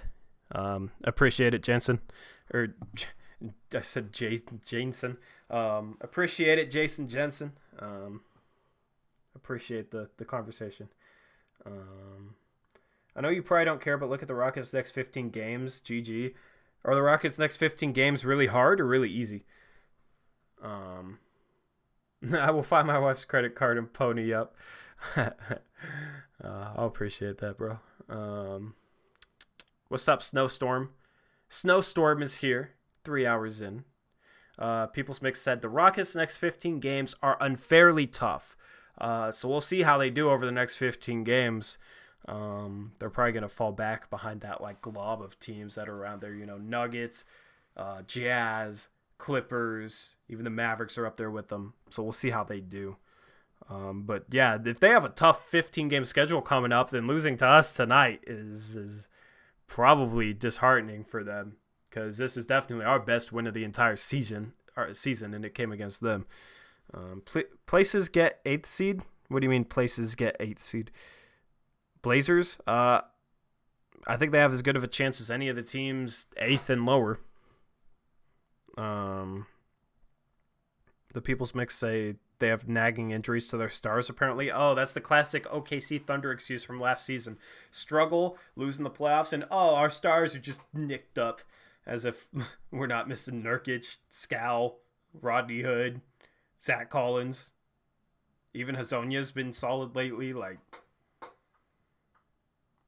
all of this with no F-bombs. I owe you double. I got you, man. D'Antoni was complaining for him. I think D'Antoni's overrated. It's not hard. It's not hard to run a 5-out offense where you just give James Harden the ball and everybody gets out of the way. Like I don't even think they run sets. Like D'Antoni definitely isn't a defensive coach, and you look at his past stops, he didn't do anything in New York or the Lakers or anything like that. Now he gets gifted James Harden, and he looks like a good coach because James Harden just carries that team with the way he plays. But I think D'Antoni's definitely overrated. The players were super annoying post-game. Were super annoyed post-game. I'm glad they were. So nice to get a win against the Houston Rockets. I hate the Rockets, man. I can't stand the Rockets. So it was nice to not only get a great win on the road, but to do it against Westbrook and Harden and the Houston Rockets. Definitely the most satisfying win of the season. I wasn't, definitely wasn't expecting a win tonight. Very tough game, and the fact that we came out of it with a very good win and controlled the entire game, it's that type of feeling I missed from this Blazers team. It's the feeling we got last year with our 53 wins. Won a lot of games like that. This year it's been few and far between, but so far this month we've gotten our two best wins of the season, I think, at Toronto and at Houston. So hopefully we can turn it into better basketball and winning more tough games in the future. It's OMG, we are still alive. It's Christmas all over again. Yeah, we're almost 3 hours in. We still got 50 people in here. It's impressive. This has been the most steady post-game stream of the entire season. So that's why we're still live, man. As long as the people still want it, as long as we don't have much to do, I have no plans tonight. Eric has to wake up at 6 in the morning, so I think his internet was saying, hey, man, you need to get some sleep. Jason Jensen says, don't let your kids listen on trade deadline day if we don't make a move, LOL. We'll keep it clean on trade deadline day. I can rant hardcore without dropping any F-bombs or anything. It's about time we get some Rocket League going at Blazers Uprise. Yeah, man, I need to I want to see how I would play with a Champ 3. Definitely need to look in. Send me your you're on Twitter, right? Jacob, whatever. Just DM me your PSN, because I think you did in the past, but yeah, I kind of forgot. He's saving all the F-bombs for his rap. Yeah, I don't know if I'm gonna keep that rap clean or not, man. That's tough. I'm kind of weighing that right now. I'm kind of weighing on that. It's one of the things I've been struggling with. Who you want the most to come to Portland? Realistically, or anyone? All right, it's settled then. Let's get us some Otto Porter Jr. LOL. I just want to get Otto Porter Jr. and have him be healthy, and just have him be healthy. If we could just trade for him, give Whiteside for him, and have Otto Porter Jr. be healthy, he would be. I'm telling you guys, he would be so awesome for this team. 40%, 42% 3-point shooter. I mean, let me read off his 3-point percentages the last 4 years. Let me find him. He's the perfect glue guy. But so starting in 2016, 2017, he shot 43.4%. The next season, 44.1%. The next season, 40.6%. The season after that, which is this year, 40%. Having that out of a 3 or 4, that'd be phenomenal. Especially one that can defend. That'd be perfect. That'd be perfect, I think. Covington is a better defender than Porter, a little worse 3-point shooter, but the same type of glue guy. So that's definitely, if we could somehow get both, Whiteside for Porter and then Bazemore and minimum contracts and a first for Covington and Jang, that is my pipe dream trade. Because then we'd have Jang's expiring contract next year, $16 million. He'd be a backup center replacement over Whiteside. Then we'd have Covington and Otto Porter Jr. as our starting 3 and 4. Next year, we could bring Hood off the bench. We wouldn't have to put too much pressure off him. We'd have Zach Collins off the bench. We'd have Simons off the bench. Our bench would be great, and our starting lineup would be just have the perfect fit, the perfect mesh of guys. You'd have Lillard, McCollum, Covington, Porter, and Nurkic. I think that team would be a contending team. I think that team would be phenomenal, would give us our best chance of a championship. And we'd have all our future picks. We'd have our prospects, Simons, Little, Collins. We'd have a $27 million expiring contract in Porter and a $16 million expiring contract in Jang. So once the trade deadline rolled around, that team could get even better and be in play for any big-name player that became available. That is the dream for me. That is the dream for me. Jason Justice says the F-bombs are only a thing because my son hears everything, and with his disability, he repeats things like that forever. So nice to avoid it if I can. Gotcha, man. Yeah, we try and keep it clean. I might let something slip here and there, but I think I'm pretty good about it. So, we try. We try our very best. I think we're as good as radio.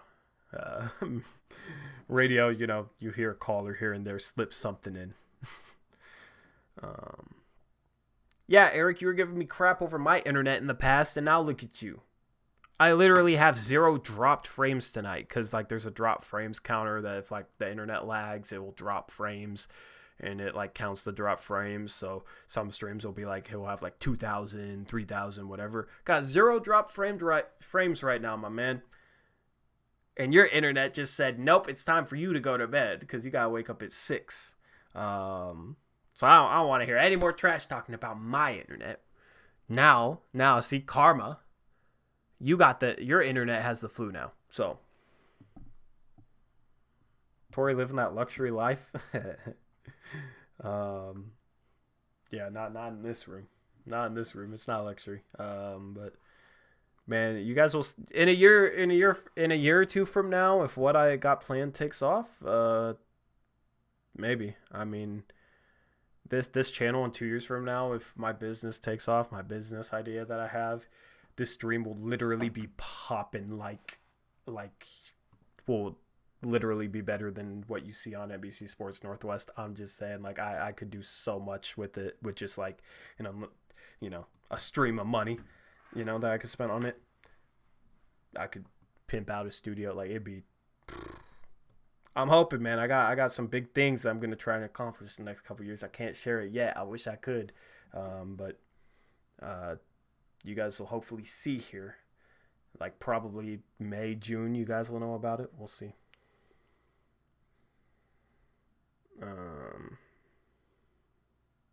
Who's your dark horse to win the finals? Indiana Pacers. Jason says, Tori, good on you. I admire all you've done here. I appreciate it, man. If I made $20,000 a month, I would pour more money into this channel than I'd make from it. Honestly, I would just to I don't know. That's the hope in the future. If you pay a lot of money for it, what do you mean? Tori, can't you get Google Fiber in Portland/Vancouver? I mean, maybe I'd consider that once I own my own house. I don't own my own house yet. Let's get this show on Blazer TV, halftime show with Tori and Eric. Hey, if we completely pimped it out with our level of analysis and we grew this, they honestly would possibly be hey, let you guys produce your own stuff from home. We don't have to put in costs for, that's the thing. They have to put in costs for cameramen. The production quality of their shows, the technical side of it, right? If we were doing something just as good as that on our own, where they didn't have to spend money on that, and with our analysis in the future, if we're big, maybe they would. Maybe they would. But also, I wouldn't be doing that if I couldn't speak my mind on certain things. So.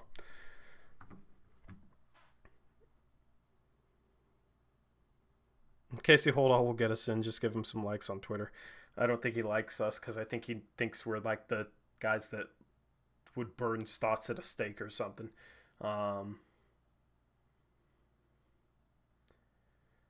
Yeah, Derek and Terrence, the Blazers' Uprise of hosts.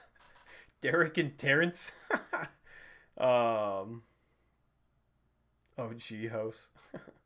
Is Terrence my OG name? Terrence from Tigard.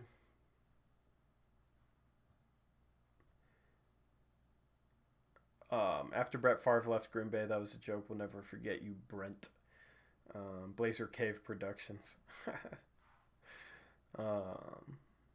Don't think we got fiber in Vancouver. Yeah, I'd have to look into that. But my internet's been fine tonight, so.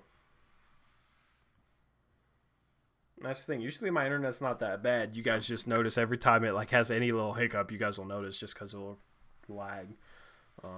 You guys will notice before I notice.